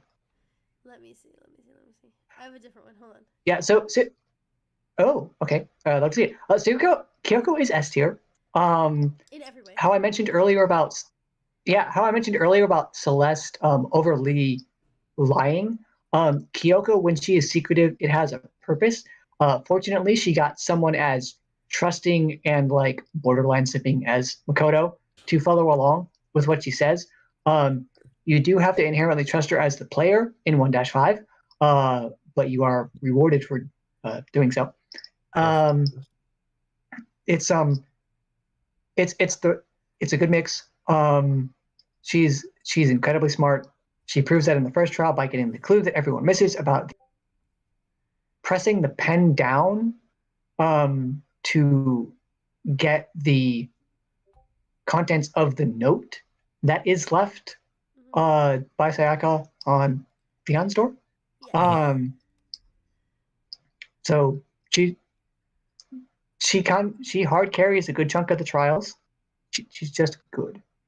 S tier, yes. Yeah, between her and Byakuya, basically they carry like the trials in the first game.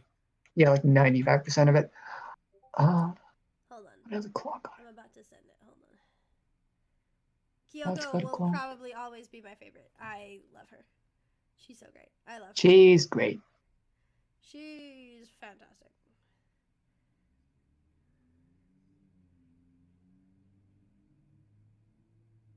Hey. From the anime.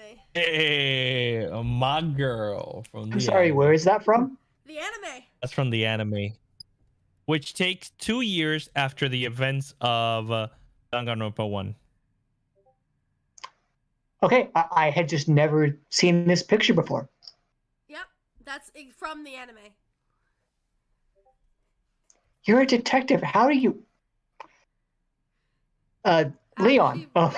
Moving on. Leon. Moving on. I have no feelings on him. He was probably the most throwawayable character of all time. May I put him in D or E? Get E, loser. Get E. No. When simping goes wrong. When simping goes wrong. Exactly. He wanted some and got basically when chasing that tail goes wrong. Damn. Really ended not great. Mahiru, where should I put her? I don't really care for her much. I'm happy to put her in C or a D. C. She's. Yeah, she didn't. She does try to help those around her, although it's a bit of, it's not self-serving. It's kind of like she's just annoyed about nearly everything all of the time. Yes. And kind of has weird ideas on gender roles. So, but she's good. Now, our ultimate child caregiver, she was kind of rude. I'm going to put her in D. Oh. Okay. Question. Why are you putting her in S tier for? I'm checking. I'm gonna let you two fight this one out. No. Why are you putting her in S tier for? Oh, is it because of future things? That's true. So what we have now. To adjust it later. I'm willing to adjust it later. Yeah, we're gonna revisit this after the game. But what? Sorry, Jem, you mentioned D. Why do you think? I mean, off the bat, when we went into there, we were trying to be nice, and she was very dismissive and kept cutting us off and being like, "Oh, well, you did." I'm like, "Well, I don't even know you, bitch. Like, give me a second to breathe before you come at me." Like, I will say this. This is the most introductions I've seen where people have been straight up aggressive. Yeah, they V3 kids kind of are just straight up aggressive, going at you. That's why they're just going for the throat. That's why I was like, oh shit, there ain't no friendlies. Damn. That's why I was like, okay. That's why even Kibo, I was like, I think Kibo was so nice compared to like a bunch of them. I would say C, maybe D. She loses points for. It's almost like she wants to. It's not even like she doesn't have pride in the talent. She can't explain why she is the way she is. She almost. It feels like she doesn't want this talent. I agree. It sounds so weird. Like, I don't know why the kids hang out with me. Like, I was just tasked to help with an orphanage, and so I did. And that's fine. Like, that's great. But that's not ultimate level child caregiving. That's high. I run the top level orphanage in the prefecture part-time after school. Like, you are not selling me on your core competency at all. And here's my thing. Like, I was very excited when she said child caregiver because I thought, oh, maybe she has a soft spot simply for the fact that she has a connection to children.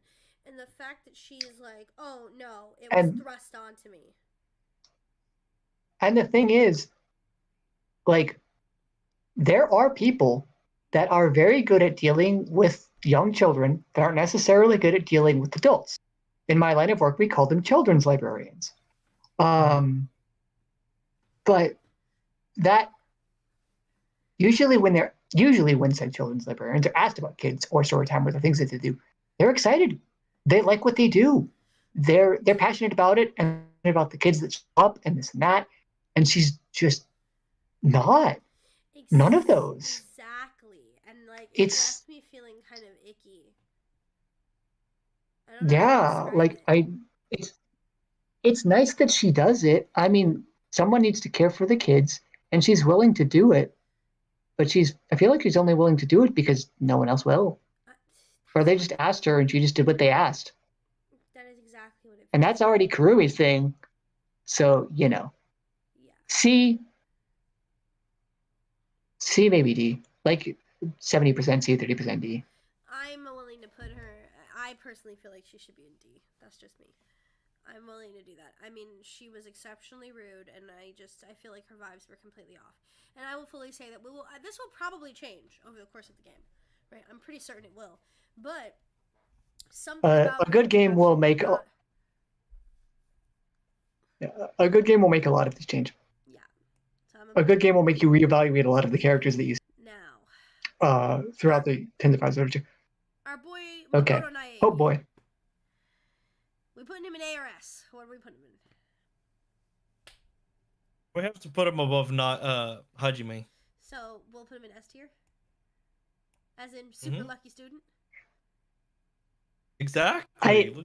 I like him as a protagonist better than Hajime because it seems I know he's a little more optimistic, and I know they like I almost kind of want to put him in A because they just drill how average he is into your brain hole. Yeah. The entire time. But I think that he represents best the average individual's experience being put in a situation that they are in that killing game. Mm-hmm. Like, he gets fucking decked by somebody. He's like, well, no, he got real sick one time. That's why he got all hazy and delusional. But he's the fear, the distrust, and trying to find hope in that world. I think he really encompasses that very well. I can see why people would put him in S, and for me, it's on the fence. But S sounds fine to me. Mm-hmm. Okay, now the ultimate nurse. Where do we put her? She's a baby that must be protected. She is a baby. You want to put a letter to that? B. B as in baby. Huh. I was gonna put C as in crazy, but we can leave it alone. If you're gonna put C as in crazy, we're putting so many people in. I know, right? It's like 60-40 B to C for me. Because I know it's weird because I would normally want to rate the Ultimate Nurse higher, but when I know what she's done and when I know the things that she reveals in her free time, and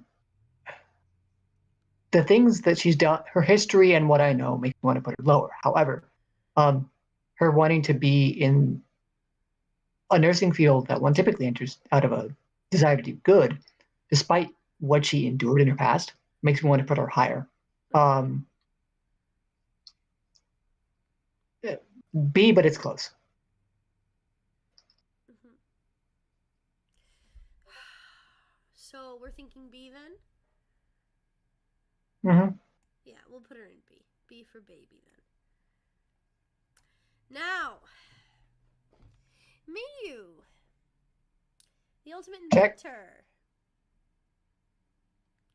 I am going last on this one. I'm a biased motherfucker. I can tell. I know. Stop himself. Nobody As listens you heard. to me when I'm biased. He has to stop himself. Let's see. I think Miyu. I know what I'm about. Coco's gonna come up and I'm gonna show. Pardon? Miyu goes in B. Is that what you said? Oh, B? No, I just. I said E. I said E just to fuck with. Oh, you said E. I thought you said B. No, I didn't hear you, and I thought you said like D. I said E to mess with you. There is certainly a logical argument for people that aren't damaged. That be completely honest, would go E. I don't know where to put her at all, simply for the fact that in the 5 minutes I've met her, she has fully expressed that she has attempted to do drugs, called me a bitch, also thinks that our friend, because he wears a hat, is a perv, and I'm like, bitch, D as in despair. Like, get... D as in... Oh, D as in despair. Yeah, I thought you were going to say B as in bitch. It's like, I just cannot believe... I'm just like, what the fuck? I just sat there, I'm like, how do they like you, dude? Right? I was like, community, what are we doing? What are we doing? That's not something you know, but you will. You will know. I probably will later, but you know what? I'm fine with putting her in C tier as Cuckoo for Cocoa Puffs. Okay. Let me pretend for a minute that I'm not a damaged human. I'm not a damaged human. Not the damaged human. No. I'm so hurt by We're eventually that. we're going to get to Toko eventually. I have my feelings on Toko. I love Toko. 60% D, 40% C. Just like you said, she's incredibly rude. She attacks this man for wearing a hat. She's on that good. She's on that good. Although realistically, it's probably that bad. Crack. It's the bad. Yeah. she's on the hard stuff. She's on the hard stuff, dude. She makes weird inventions and she overemphasizes her. Like, there's a level of delusion, and I don't know where it lands on the spectrum of Danganronpa delusion because that's a weird scale. But yeah, 60% D, 40% C. Damaged human A tier, probably. Damaged human A tier. Oh my gosh. That's probably because I've had a couple of years of mechanical engineering major, and I could follow along with what she does and just like crack science jokes with her. Damn. That's not the damage part. But yeah, it seems good. Mondo. He is in butter. It was best bro. I want to put him in A or S tier. A tier. I think A tier. He 60% A, 40% B.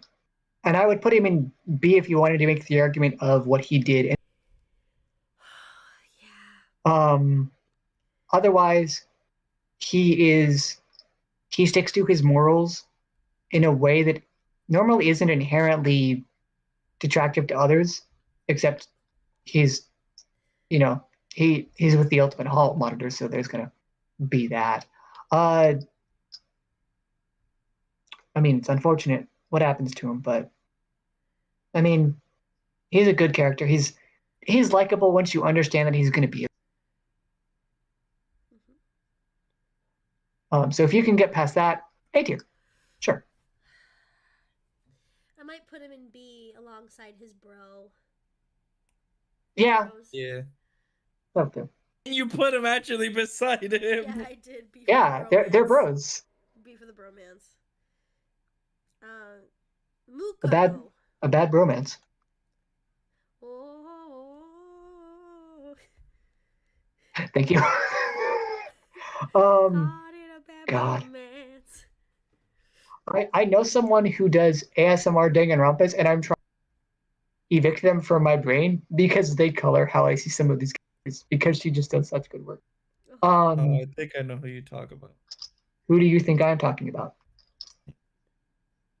You may DM me the answer. Feel free to write it in DM me, actually. I have to find her name again, because I forgot. That's fair. I don't know the anime. So who are we reading now? Mukuro Ikusaba, the 16th student hiding somewhere in the school. I'm gonna tell the one they call the ultimate despair. Whatever. Oh, go ahead. Mukuro. I don't know much about her, but what she had to do was kind of difficult, and it's unfortunate what happened. Mm-hmm. Putting aside as much of my bias as I possibly can, 80% A, 10% S or B. I'm willing to put her in. I think it's interesting to see how it doesn't really get brought up. And the thing is, if I had watched the anime, I would probably have a very different. Wait a minute. No, 80% B, 10% A/C. I barely got to meet her. What happened to her was unfortunate, but also she kind of did it in service of, well, despair. It's not that good, but I know very little about her. So about as dead center as I can put her, I reckon. I don't want to put her in C tier, because nothing has shown me to do that. Mm-hmm. Why do you want to put her in B? I mean, here's the thing. Based on what I know, Mukuro was taken advantage of. But she did commit the same shit with Junko, did not stop her, and encouraged her behavior. And she was in love with her sister. Yeah. And so I think I'm just gonna put her in B.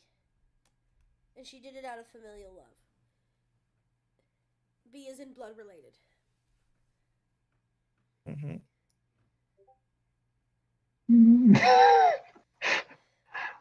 Damn, keep on. We had to recover. No, I just want to know where you're about to put Nagito Kameda. Yes. Now, Yes. I want to know where you gem put Nagito Kameda. I know. Many of you may know that I am not per se a Nagito fangirl. Okay. You saw the anime too. Many of you may know that I am not a Nagito fangirl. I am not the biggest fan of Nagito. But if I am to base him off his actions and what I saw with the animes, his actions, and his motivations, and who he is as a person, with almost a shocking level of resentment, I have to put him in S. Whoa! Oh God, I hate that I even. Ladies and gentlemen, this is unprecedented. No, I told her like in the game, once you watch the anime, a lot of the things in the game you're like, that makes a little bit more sense. And so just okay. He's complicated though. He's complicated. Like, he is Nagito is one of the few characters in Danganronpa that like you have to like for a special case. He is S for special case because okay, from everything that happened in the anime to all of the games, Nagito, even as a despair, his morality has per se not changed. Nagito is the person which was the only one of the despairs. Of class 78, I think Nagito is the only one who had almost his entire self remain. Yes, he went pretty crazy and all the other things, but his morality and his belief of despair versus hope did not change, right? And when you watch in the anime the kind of person he is and what he's trying to do and how he takes the ability. Okay, and just this is a spoiler once again, ladies and gentlemen, this is spoiler territory. In the anime, there is a clip where Nagito could have stopped Junko, and because Nagito has learned so much from Chiaki and the others, he tries to not go down that path because the old him would have just left it and fucking said, I'm done and I'm just doing it anyway, right? But he tries to go about it a different way, the way that Chiaki and the others sort of wanted him to go by it. And it is the reason that leads that Junko is still alive to continue what happens in V1 and everything is Nagito's decision to try and be a better person, right? And it's exceptionally difficult to watch because even when everything happens, Nagito fully blames himself for the fate of all of his classmates. That is entirely his fault. And he has it entirely on his shoulders, and there's an entire episode dedicated just to him, right? And it's really difficult to watch because you realize that he is a person who truly deeply cares about people, and his quirk almost makes it nearly impossible, right, to have normal human interactions with people. It makes it nearly impossible, right? Like, it's just, it's a kind of a gut-wrenching kind of experience to watch, right? And how it mentally takes a toll on him even prior to becoming a despair, right? And after watching that, I understand exactly how it changed V2, how it affects everything in Ultra Despair Girls, and and he is a fantastically well done, well written character. I am willing to put him in A tier because he has committed serious things, and I'm willing to put him in A. But overall, as a character and his entire thing, I would put Nagito in S. That's just me. But I think all of Class 7. I can't stand his ass sometimes. I can't stand him. Sit down. And here's the problem. Sometimes. I sit there and I'm like, oh my god, you make me want to fucking scream, right? And literally, I get so upset. But then it upsets me so much. But then I can't help but admit that he is a fantastic character, and so I have to put him there. Either that or A. I'm willing to go 50-50. Either 50S or 50A. I'm willing to do that. I'm not whatever. I just... Oh... The anime... She can't believe she did that. I know. I'm just That's... Wow. I'm shocked. I mean, to be fair, I don't know what happens in the anime. But, I... Just from Game 2 knowledge, 80% A, 20% S. I think he's a very good antagonist. Some of the things that he says and does are a little weird. It's understandable why, especially if you do his free time events. But and some of the things kind of, I feel like they have him with the ultimate luck power, just so they could have him, just so it could be like some plot, whatever plot bullshit needs to be done, he does it. Everyone fucking lost their shit and none over him rolling a 6 in the final dead room. I really don't know about that. But you are still so salty about it. I mean, I understand the stakes of the situation because it is literally for a human. But rolling a 6, like, that's not that unlikely. It was significantly more unlikely for him to be picked for cleaning duty in that straw drawing thing that he does in case 1. But that's a good putting the baseline of his luck if you actually think about how lucky it is. But I will not be doing those calculations today. Michi gave a lot of good reasons during and after Game 2 as to why he was such a good antagonist in that game. I think a lot of those points make complete sense, and we'll be expounding upon them. He's just good. He has that arc in the latter half of the game. 2-5 is a fucking trial and a half, I tell you what. But it's just good. S tier is fine. A tier for me, but S tier is also certainly viable.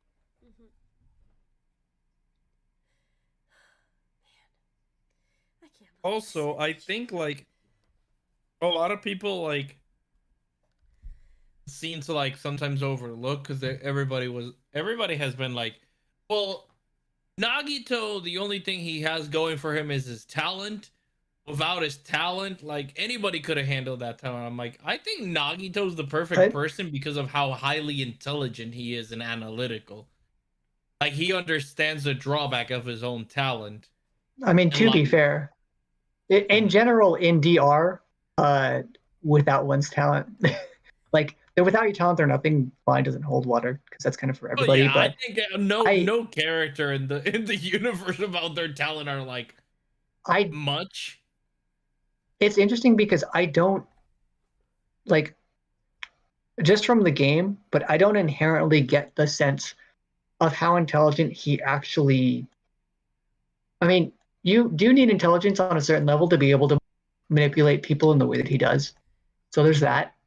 And analyze the circumstances and outcomes of everything.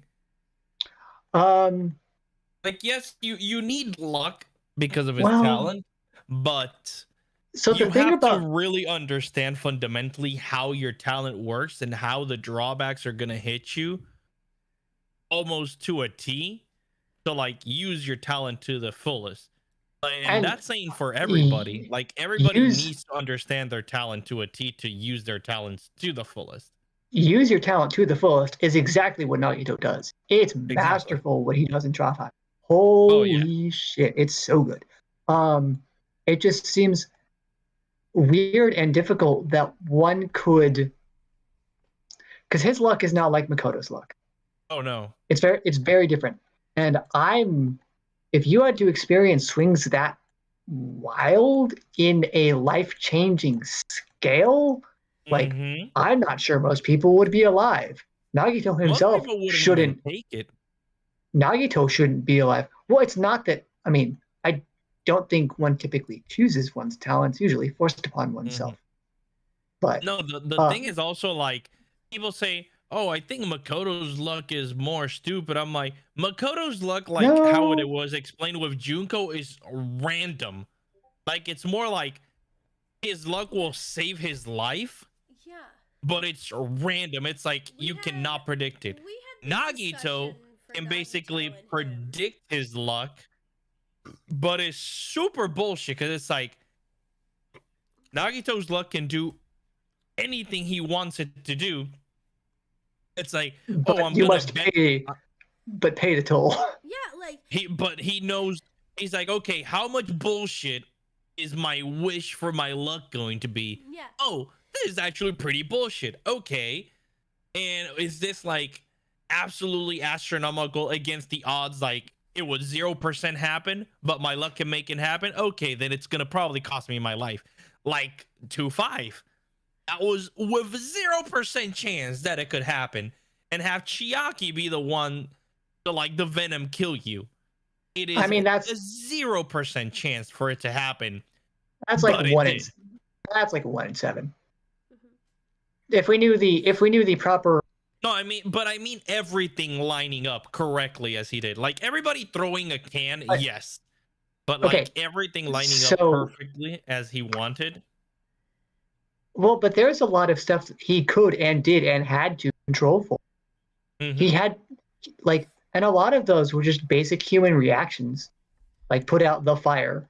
You know, he wanted to get them into a state such that they would be not thinking about what they were doing and pick things at random. And then at that point, he could trust his luck. But he had to set up so much shit to even get to that point, to even get them to the point in the trial where they would even consider that. And nobody wanted to. For like half of that trial. It had to be Hajime and Chiaki talking about it for so long to get to that point where it was even an option on the table. And then your 1 in 20 something could go through. Which I explained to Jem was that Nagito had two, like when you analyze all his circumstances, he had two things.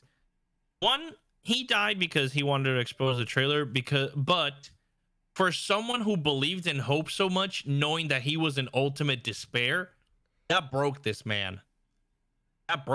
He considered himself basically a danger, and he's like, well, I'm gonna die myself because I don't want myself to, like, if I'm an ultimate despair bringing all this ugly and disgusting despair to the world, I'm gonna die and I'm gonna expose the traitor. But if these people are going to come free and be these ultimate despairs, then my luck will surely kill them instead of the traitor, and the traitor will win.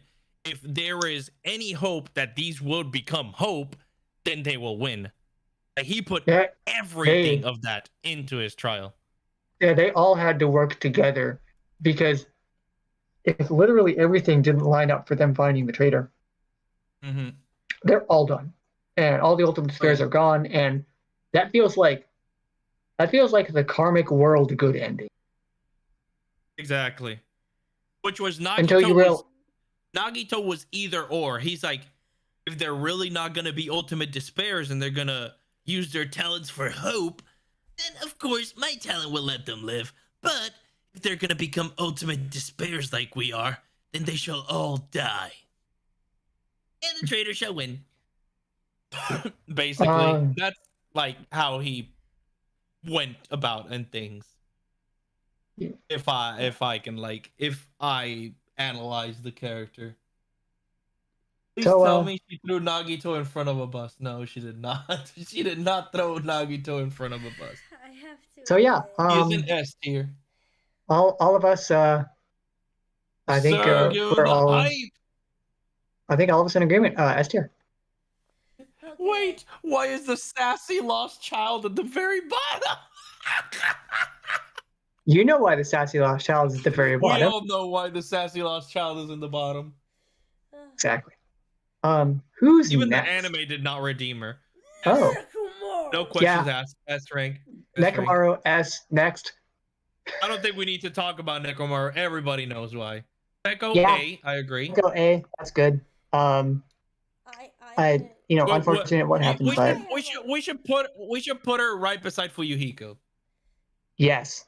If we put the best boys beside each other, we should put her next to Fuyuhiko. No, there we go. It's a good candidate. Rantaro. Now, I am gonna say that I'm gonna put him in A. Oh. Now, I've been thinking it over, and I have a feeling I know what his ultimate might be. What do you think his ultimate might his be? Reaction was, but I'm not certain. I feel like I should want more information. I feel like I should have more than a 5-minute conversation, but something about it. What? Go for it. What do you? So this is what I took from it. What I took from it was Rantaro is very good in situations under pressure. He has no panic. While the other people are panicking, and he was like, okay, there are mechs here, and he was very cautious. He was cautious, not panicked, unlike the other people. Where he was able to walk up to something that physically could harm him, and he's like, oh, and I know with enough information that you're not going to do anything, right? And it was almost as if he had like an instinct for it, like he knows when something is a bad situation to the point where he knows he can get out of it or when he can't. So I don't know what his ultimate might be, like, but he also was very good about the fact that he knew, like, hey, like, I don't think we can escape right away, we have to be whatever. And he made a comment about that he doesn't think escape is an option right now based on what he looked around and saw, as well as everything else. And by the way, we also know that he cannot remember his ultimate. The only thing that I can think of that would be get rid of this dude, and he's not the detective, like some kind of survival trait, like something like either ultimate survivor or ultimate like crisis thing, or someone like, what's the name of the fucking job? What's the name of the job? I was thinking about that maybe he's like, or not even like a fireman or some shit like that, but like where he goes into situations. There's a specific job where you go into situations and you're like the administrative person that keeps people from being in crisis, like, or something about him. He's too fucking calm. What is a hostage negotiator? Yeah, like, or some shit like that. Like somehow he's too fucking calm. Like, something about this is like either something is definitely up with him, or his body is telling him like, yo, we are totally good for So I was half joking when I put that ultimate vibe checker or whatever the shit I said.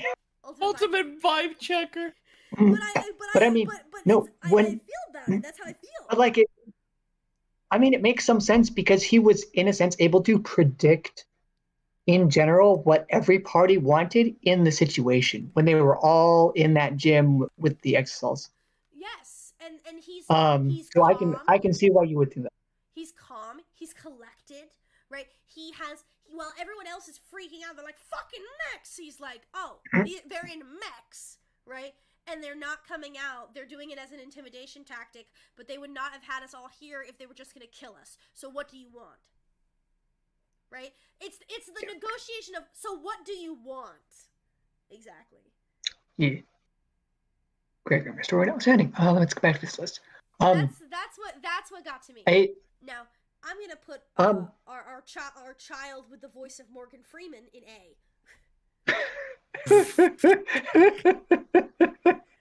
I'm the ultimate tennis pro. Hello.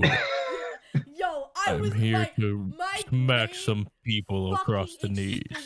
Dude, I can't even explain. You ever seen a ball whiz past you with 150? Wonder about life? You will now. If we're looking at morality, maybe B, because he did admit to straight up murdering someone with an iron ten. Otherwise, I think A tier is perfectly fine. He did kill the mafia. I mean, fair. So if we're thinking Cosmic Kiryu used essence of tennis ball or whatever, yeah, sure. I'll take it. Is good. Now, Sakura is gonna go right next to Nekomaru so they can lift weights together. and nothing else needs be said. If you know why Sakura is just go back and watch the game. I'm about to have a very strong opinion. Here we fucking go. The Church of Sayaka Mizuno looks upon you. Sayaka Mizuno is judging you. I hope they do, because I'm about to put their deity on the fucking cross. Damn. She's going right straight to the dumpster. Yeah, no. So, and I need to look through the game to remember whether or not this.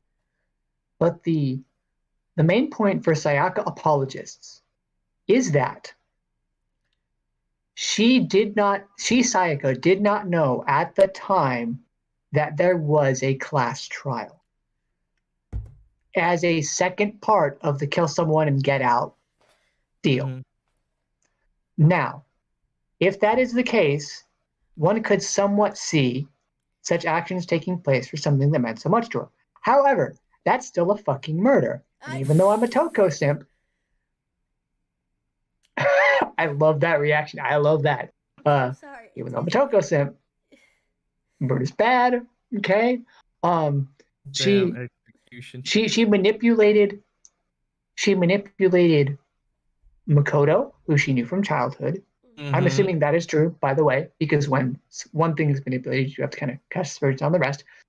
She manipulated Makoto. She manipulated the crime scene to make everyone think that it was Makoto, and would kill the rest of them just to get out.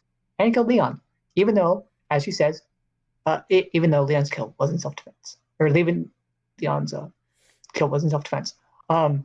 The horrible thing that she had to do, commentary on the idol industry notwithstanding, that's for another show. 80% D, 20% E. Mm-hmm. I have strong feelings about Sayaka. I think she is very hard to redeem, in my personal opinion. I mean, that's a general consensus, actually. Like I very hard to redeem. I like some even people who absolutely love her, but I'm like, bro, I can't. I can understand why people like her. On the meta level of going into fiction for a sense of escape, which is what the player wants from the game itself, and also what she provides.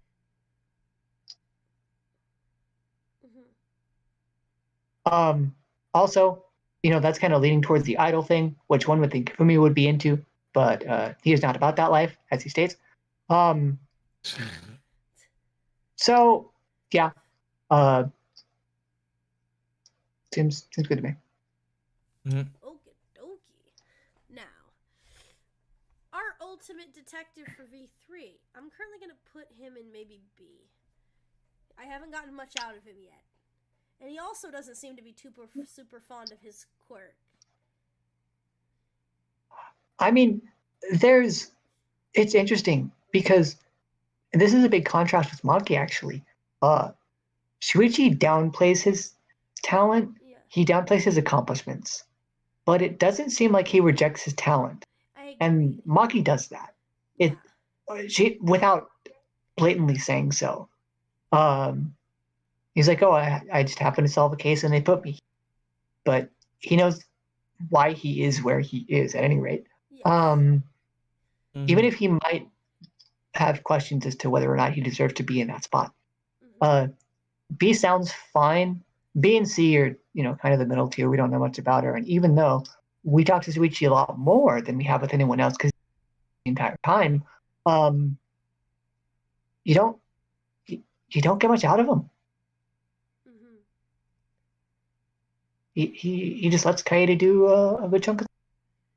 Yeah, like it's very interesting. There's a lot to contemplate with it. Like I just sit there and I'm like, huh, interesting. Now, I completely agree. And so do you feel like B is an okay tier to put him in, definitely above our ultimate maid?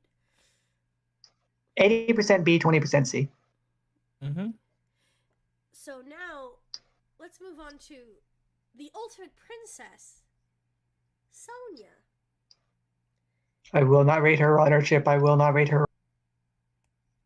I would like to put her in S tier. Any disagreements? She can be an S for Sonia. Yeah, not really. The only argument I could see against it is someone seen to have such intelligence as she. Yeah, put her right next to Gundam, right? And yeah. Someone to have such intelligence as she didn't seem to carry enough of the trials as I might thought. She does pop up with clever moments and lessons such, and in Gundam's trial, she is very emotional, as would make sense. She doesn't want to believe that Gundam would do this. It's weird even though she says she's only a figurehead and what have you, the other qualifications that she lists are very well documented. She certainly deserves to have a role as far as I can tell, even though her country is not necessarily the largest. Doesn't really matter. S is good. S for Sonia. S for Sonia. Now, Tenko, our ultimate Aikido master. I think E. Put her Check. E. Because of her opinions on men. I have E. Men hater. Like, I get, like, people could have bad experience with, like, men, but, like, and same with, like, men who have bad experience with women, but you cannot be like, oh, all men and women are trash. Death to them all. Death to the men. It's like, okay, calm it down. Calm it down. Where do we want to rank her? 60% E, 40% D, depending on how much the hating literally all men does for you. Yeah, I don't. How do I put it? I don't know enough about her. Now, here's my thing. I think she could be a really interesting character, and I don't know how deep this hating men thing goes. So I don't know. I'm not against putting her in E, especially at the level of the way she freaked out at Sue. So I'm just trying to think. I'm fine putting her in E. So we're gonna put her in E. That seems good to me. Now, I'm gonna put this boy in E too. As you should. Next. Even if he is good to his mama, I'm gonna put him in E. I mean, he kind of did kill his mama and eat her, so. Yeah. So, I'm gonna put her right up here in S. I'm going to speak last on this topic. Do we have any things about Genocide Jack? Or about Toko? Actually... Okay, so... You just straight up put her in... So here's what you can do. You can say Brian speak, and then you can leave for 5 sandwich. I might be talking. No. Who knows? Because I have her between A and S. Now, here's the thing. I think if we were going to put them as two beings together in one body, it should be an A. Right? I think because it's split on this list, we should split them. I agree. Now, trying to determine, because Genocide Jack is a literal serial killer. Yeah, okay, so I intend to permission to speak on Toko as only Toko, and we know. Yes, go forth. Please speak on behalf of the Church of Toko. I'm the Pope of the Church of Toko. I fucking hate it here. So Toko is rough around the edges, and as you do her free time events, you will understand why that is the case. Mm-hmm. It is reasonably understandable as to why that is the case. Yes. The thing is, the issues do pervade a bit. I mean, they feel like they pervade a bit more than they should. She did have a couple of bad experiences with love and turns to her writing, as opposed to continuing to try. I'm going to divert that thought. Never mind. These instances are documented in free time events. Judgment as to how she wants to take those is left to the individual. Check. So she, in UDG, further on, she is shown to care about other people and wanting to help, even though it is revealed in a self-serving fashion midway through UDG that she's only doing this to get to Byakuya, but by the end of the game, she goes through that full arc and makes what is believed to be her first friend. I think it is a nice story because even though it is not romantic love, though she writes about in her books, she finds a meaningful relationship in any capacity, which is better than she was doing before, and is probably one step on the way to finding actual romantic love with not Byakuya, because that's just toxic, and I ain't about that life, and she's fine. But yeah, A tier, not S tier. I would say, well, I mean, biased human says S tier, but not so because of that rudeness and of that potential overplaying of she turns her trauma into a weapon against other people. And while depending on the exact trauma and how people handle that, more on that later, she does tend to attack. And that's just not good in any capacity. And I feel like that's the argument for A tier. Mm-hmm. I have split else. So how should we do this? Put Toko in which tier?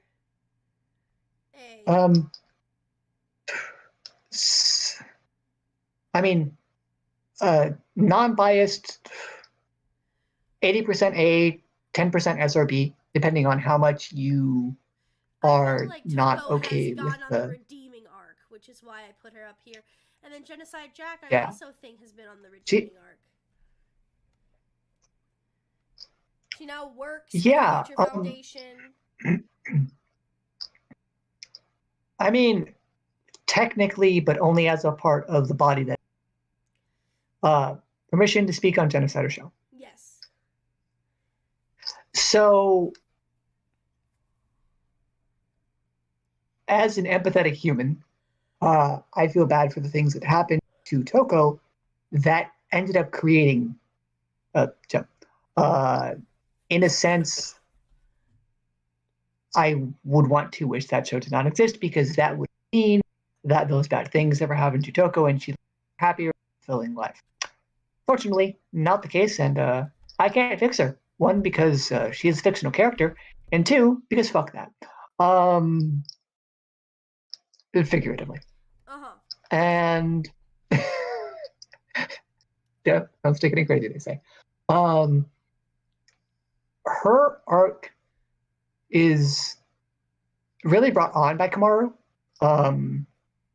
because she was straight up about to just kill someone to get Toko to Byakuya, which she does care about someone other than her own personality, which is the physical, which is Toko. That whole bit. It's nice in a sense, but it's also self-serving because it's the same body, which is a little weird, but happens.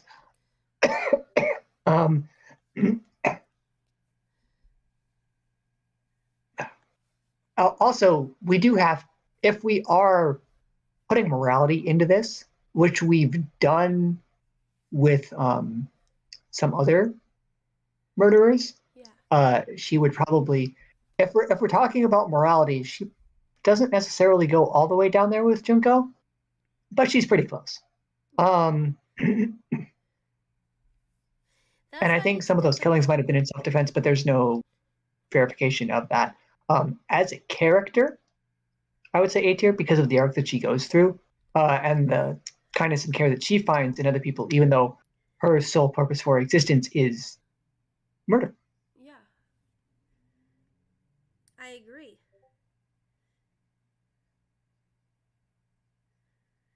Alrighty. Now. Michi? I have no complaints about either of them.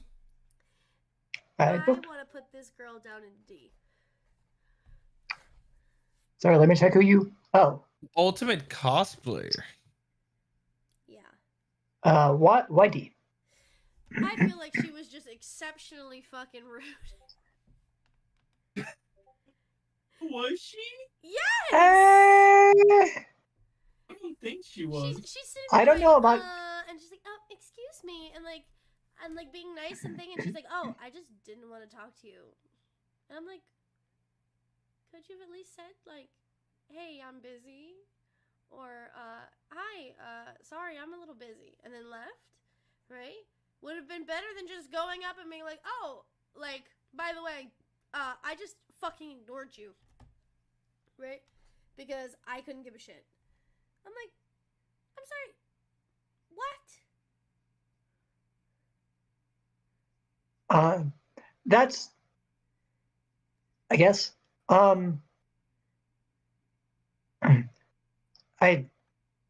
yeah, she probably could have, said something. I mean, was she a little... I think she was a little rude, yeah. I totally agree with you there. What is that?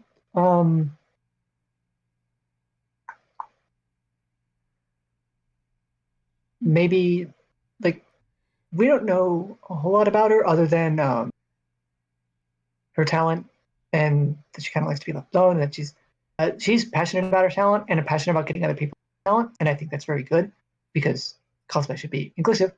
I'd be more willing to put her in C tier. Probably. Put her in C.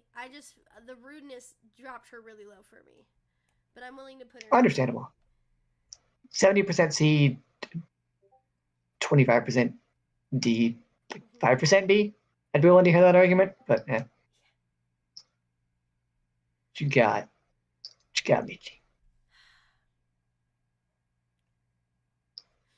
Michi?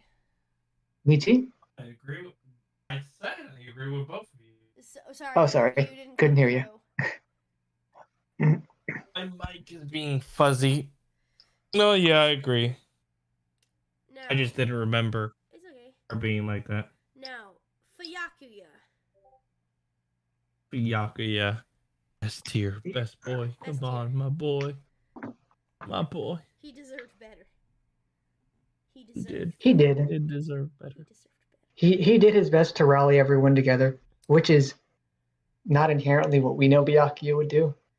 But I think secretly that's out of a desire to have, like, friends. Because it was mentioned, I think, in his student folder that he didn't have an existence or something like that, like metaphorically in existence. So getting close to people was always difficult for him, even though he wanted to open up. So he tries to bring people together and lead them on a righteous path. And he's not around long, but He did. He did his best. He did the best he could. That's just fine. Okay. Now. Yasuhiro Hagakure. Our tumbleweed boy. I think I'm gonna put him in B. B? I think he's E. I think this character is useless. Like, there's no point to him. The only point to Yasuhiro is that he has a fucking hot mom. That's it. His mom is hot. That's it. That's his whole point. Please explain. This is a gimmick character. He has done nothing in the. She can go. I thought you were gonna put the mother E. I'm like, no. Yay. Right up to there. Oh, I'm sorry. I missed it. Did Jem reveal that she was actually trolling or something? Yeah, I was joking, but. Okay. Okay. I was like, B. Okay. She got extremely heated. I was like, why are you putting this useless character? I was like, what has he done in the entire series? Mention one time until you physically moved him up to B. I misheard you and thought you said D. And even then, I'd be willing to be like, all right, why are you putting him not E? Exactly. Yeah. This character did nothing in everything, even in the anime. This motherfucker was like, oh, dude, like, I'm outside, I'm getting shot by chopters. I hope Yakuya's okay. Yakuya, my man, how you doing? It's like, can you be useful for once? Like, you're the comic relief character that is annoying because you're not doing anything and you're not being funny. So you're failing at both your jobs. At best, 30% of the time is talented. At best, Kings vs. Ace, I'm not taking that. I'm not taking 30% to maybe. This is an interesting convo. I didn't realize we had such strong feelings. Strong feelings. Okay. I mean, the strong feelings are dunk him into the trash. Mm-hmm. It's kind of it. Now, our guy here. Oh, I'm sorry. If anyone is in a relationship with Toko, pray to God she doesn't get a cold. So here's the thing about that. You do have to endear yourself to both sides, and Toko and Jack share general feelings and emotions. So if Toko wants you safe, Jack will probably do so as well. Mm-hmm. You're probably fine. Yeah. Just don't fuck it up. No, I'm looking here. So the Hagakuras are done. What's his name? I forget. He's the despair made out of Hajime. Ukuro Ikusawa. Izuru Kamakura? No, Izuru Kamakura. Izuru Kamakura. Izuru Kamakura. Where should we put him? At E? No, I don't think he deserves execution. He's a complex character. He's not A nor S, but I don't think he's E or D. I also keep this in mind. He was wanted by the world government. He actively helped in the participation of the Despairs. He helped orchestrate the many deaths at Hope's Peak Academy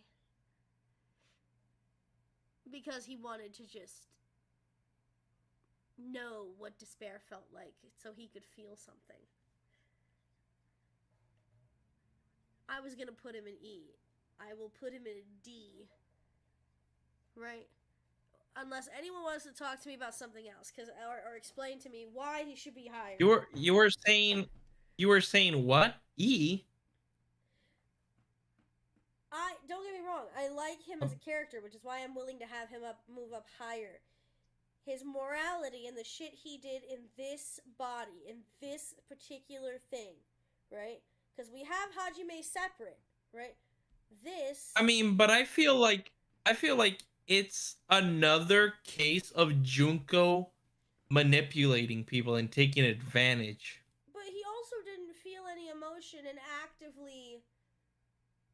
Well, yeah, but he had no emotions, like, because of all the talents. That's I mean, he's not an A or S, probably not even B. I probably C or D. I'm willing probably to put him C. in D.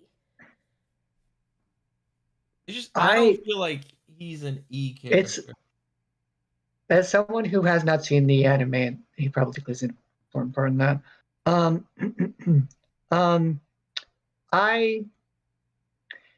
It's weird that he kind of just showed up at the end of game 2, and that's kind of it. Like, I understand why he was there and why he was created, quote unquote.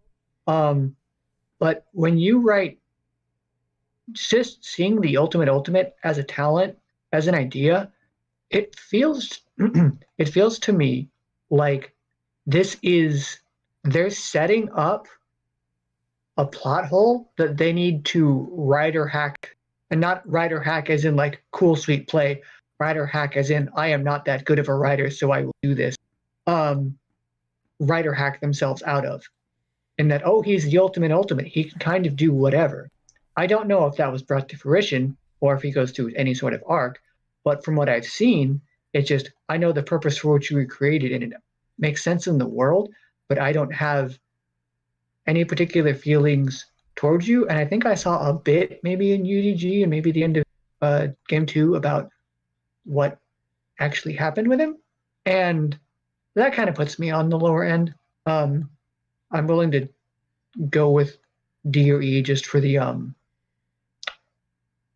just for consensus. Like, that sounds fine. I don't have particularly high hopes for a character like that. Yeah, I'm willing. All right, sure. D. Because with Hajime actively is trying to be a better person, and he actively tries to be the good person. He's the good facet of what Mukuro came from. Or not Mukuro, fucking, why do I keep saying Mukuro? Hajime. Who are we talking about? Izuru? Izuru. Izuru is that almost dark aspect of Hajime. He is literally the despair part of him. Like, legitimately. That's like if all of the V2 cast had all of their despair sides separate. Mm-hmm. That's what I count as. Now this guy's going right into E. Which one? Oh, let me switch over. Oh yeah, that one. Oh yeah. Kill that motherfucker. Go on. Yeah. Straight to hell. Straight to hell. Now, I think the writer are running out of ideas for ultimate. With Mondo, I'm automatically gonna bring him. Oh. I didn't even see him. He was right beside each other. Right in the middle. In between them, yeah. In the middle, yeah. Yeah. That is correct. So I'm gonna move the kiddos up so I have all the kiddos together and everyone from V3 together so that I can work on those. Oh, don't forget Monomi right at the bottom. It's your favorite Monomi. Come on, guys. It's Monomi. I don't want to know what that tongue do, actually. If you could not. Whoever the fuck that is beside Monomi. Oh, yeah, I have no idea. You're going to do the animes later? Well, I'm not going to do the anime. Very much appreciated, actually. For the fact that chat may not know who that is. Right, as well as also D doesn't know who that is. Mm-hmm. I mean, I was just going to speedrun UDG with y'all and then just hop off the call. Or if the stream's going to end, I might hang around and call it later. But okay. Y'all are used to talking a lot. A couple more to go. I think we can speedrun these. So. Booked. Let's do this. Naegi's sister. I was going to put her in S. Maru. A or S. S is fine. She goes through a good arc. Once again, very representative of what an average person in those situations would go through. And even though she knows that she is with the Toko/Jack, good character development, brings out the good in Toko. I ship Tokomaru all day. Okay, Aoi's brother, I would like to put him honorarily in S tier. we see him for a good 2 minutes, but he does his heck thing best. He does his hecking best and dies trying to find a way out.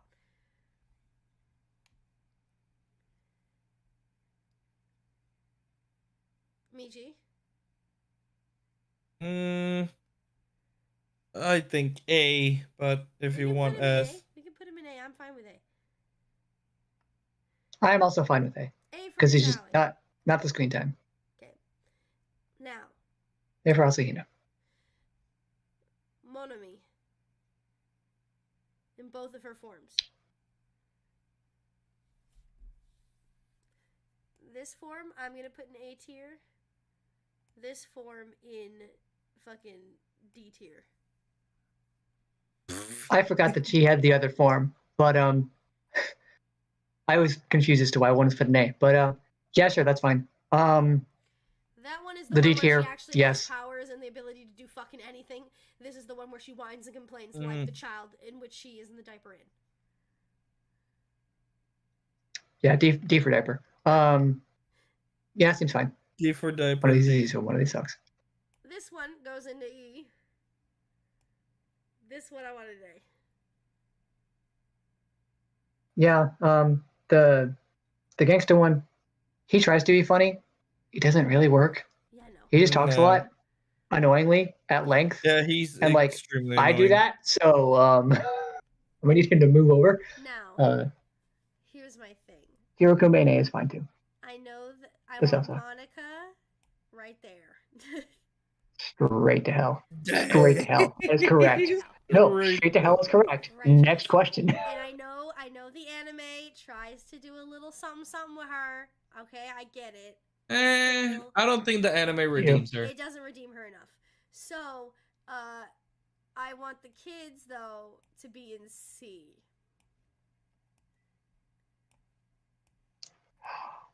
Because I think they were manipulated and their trauma, right?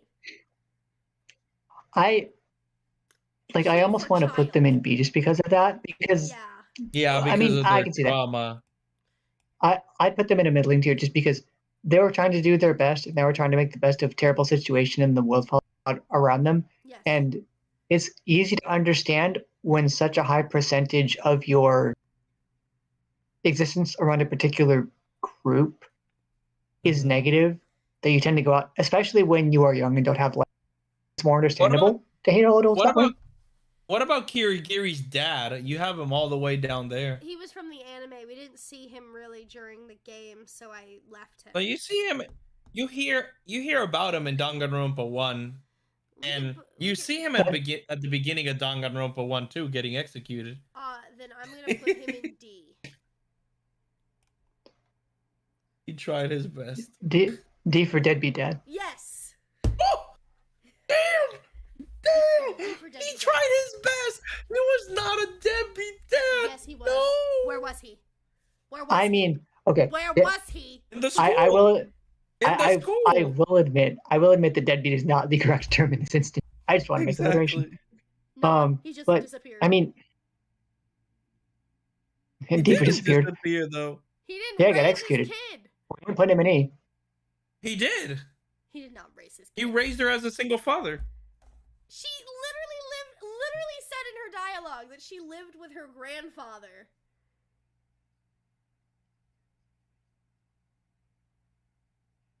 Legit. She hasn't seen her dad in God knows how long. Is that not part of the dialogue? I'm pretty sure that was part of the dialogue, was it not? Not sure. I'm gonna look it up. I'm pretty sure. I think it was. I think something like that. Maybe not exactly that, but something like that. That her dad basically left her with them.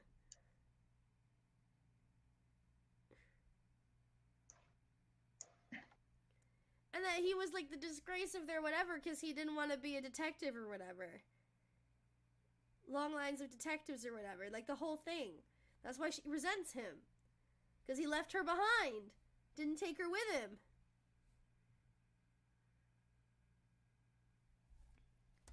He stays in D. I know. Alright, now, final things. The current little montage. Oh yeah, after a huge argument with his father, Jin, her dad, had left the family for good, leaving Kyoko to be raised by her grandfather, who encouraged her to hate her father, who had abandoned them and their family traditions. While the two didn't see each other anymore, Jin continued to think about his daughter. Hence the picture in that. Yeah, so there's that. And hence the deadbeat dad. Mm.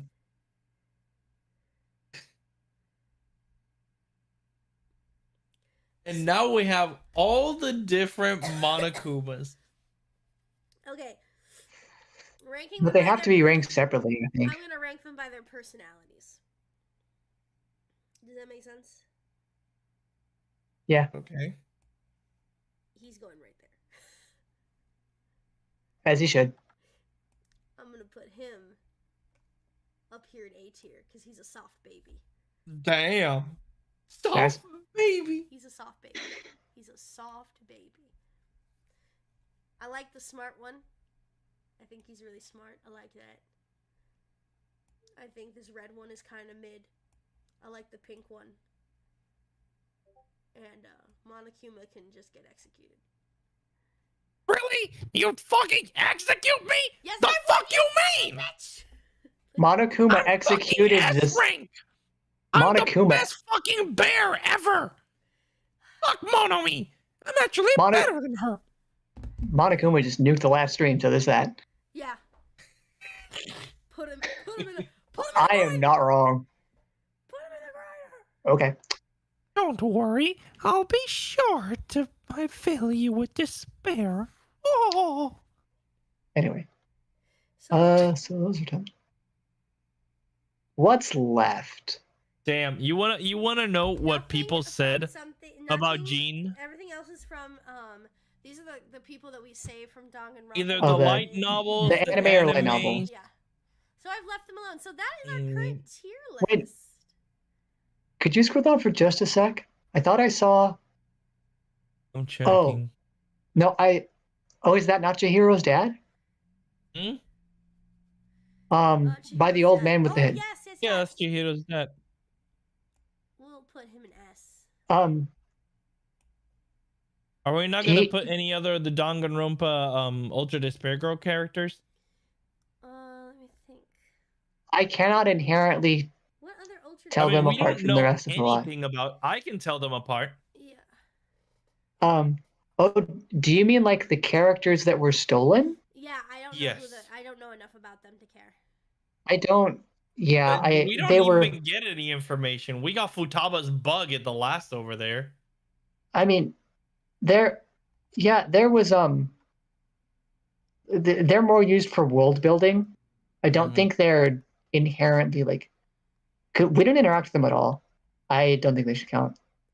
I'm glad that they're there, and I'm glad that they're useful for world building. I don't know shit.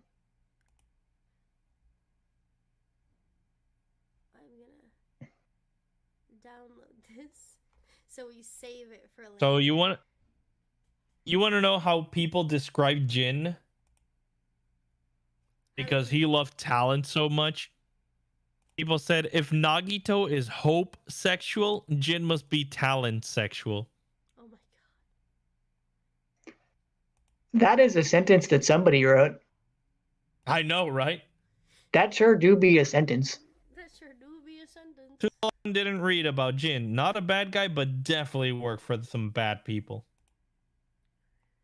I can see that. But that is the end of tonight's stream. We're going to change it up for next time soon. Probably by the end of this stream, I will have changed the name and the thumbnail for this one by tomorrow so that you guys know exactly what part is which. And we will talk about the next time we stream. Most likely I will have it on a schedule so you guys know when I'm streaming next. Thank you guys so much for watching. Thank you to D and to Michi for spending time with me and going over the Danganronpa stuff. We'll be back for V3, which will be super exciting. And then we'll see where everything goes from there. Yeah. I talked way too much. Holy shit. You're fine. Thank you guys so much. much for watching. If you like the content, please let me know. When you put them in the comments, it lets me know that you like Danganronpa and you like the things I'm doing on the gaming portion of this channel. I appreciate all of the wonderful support.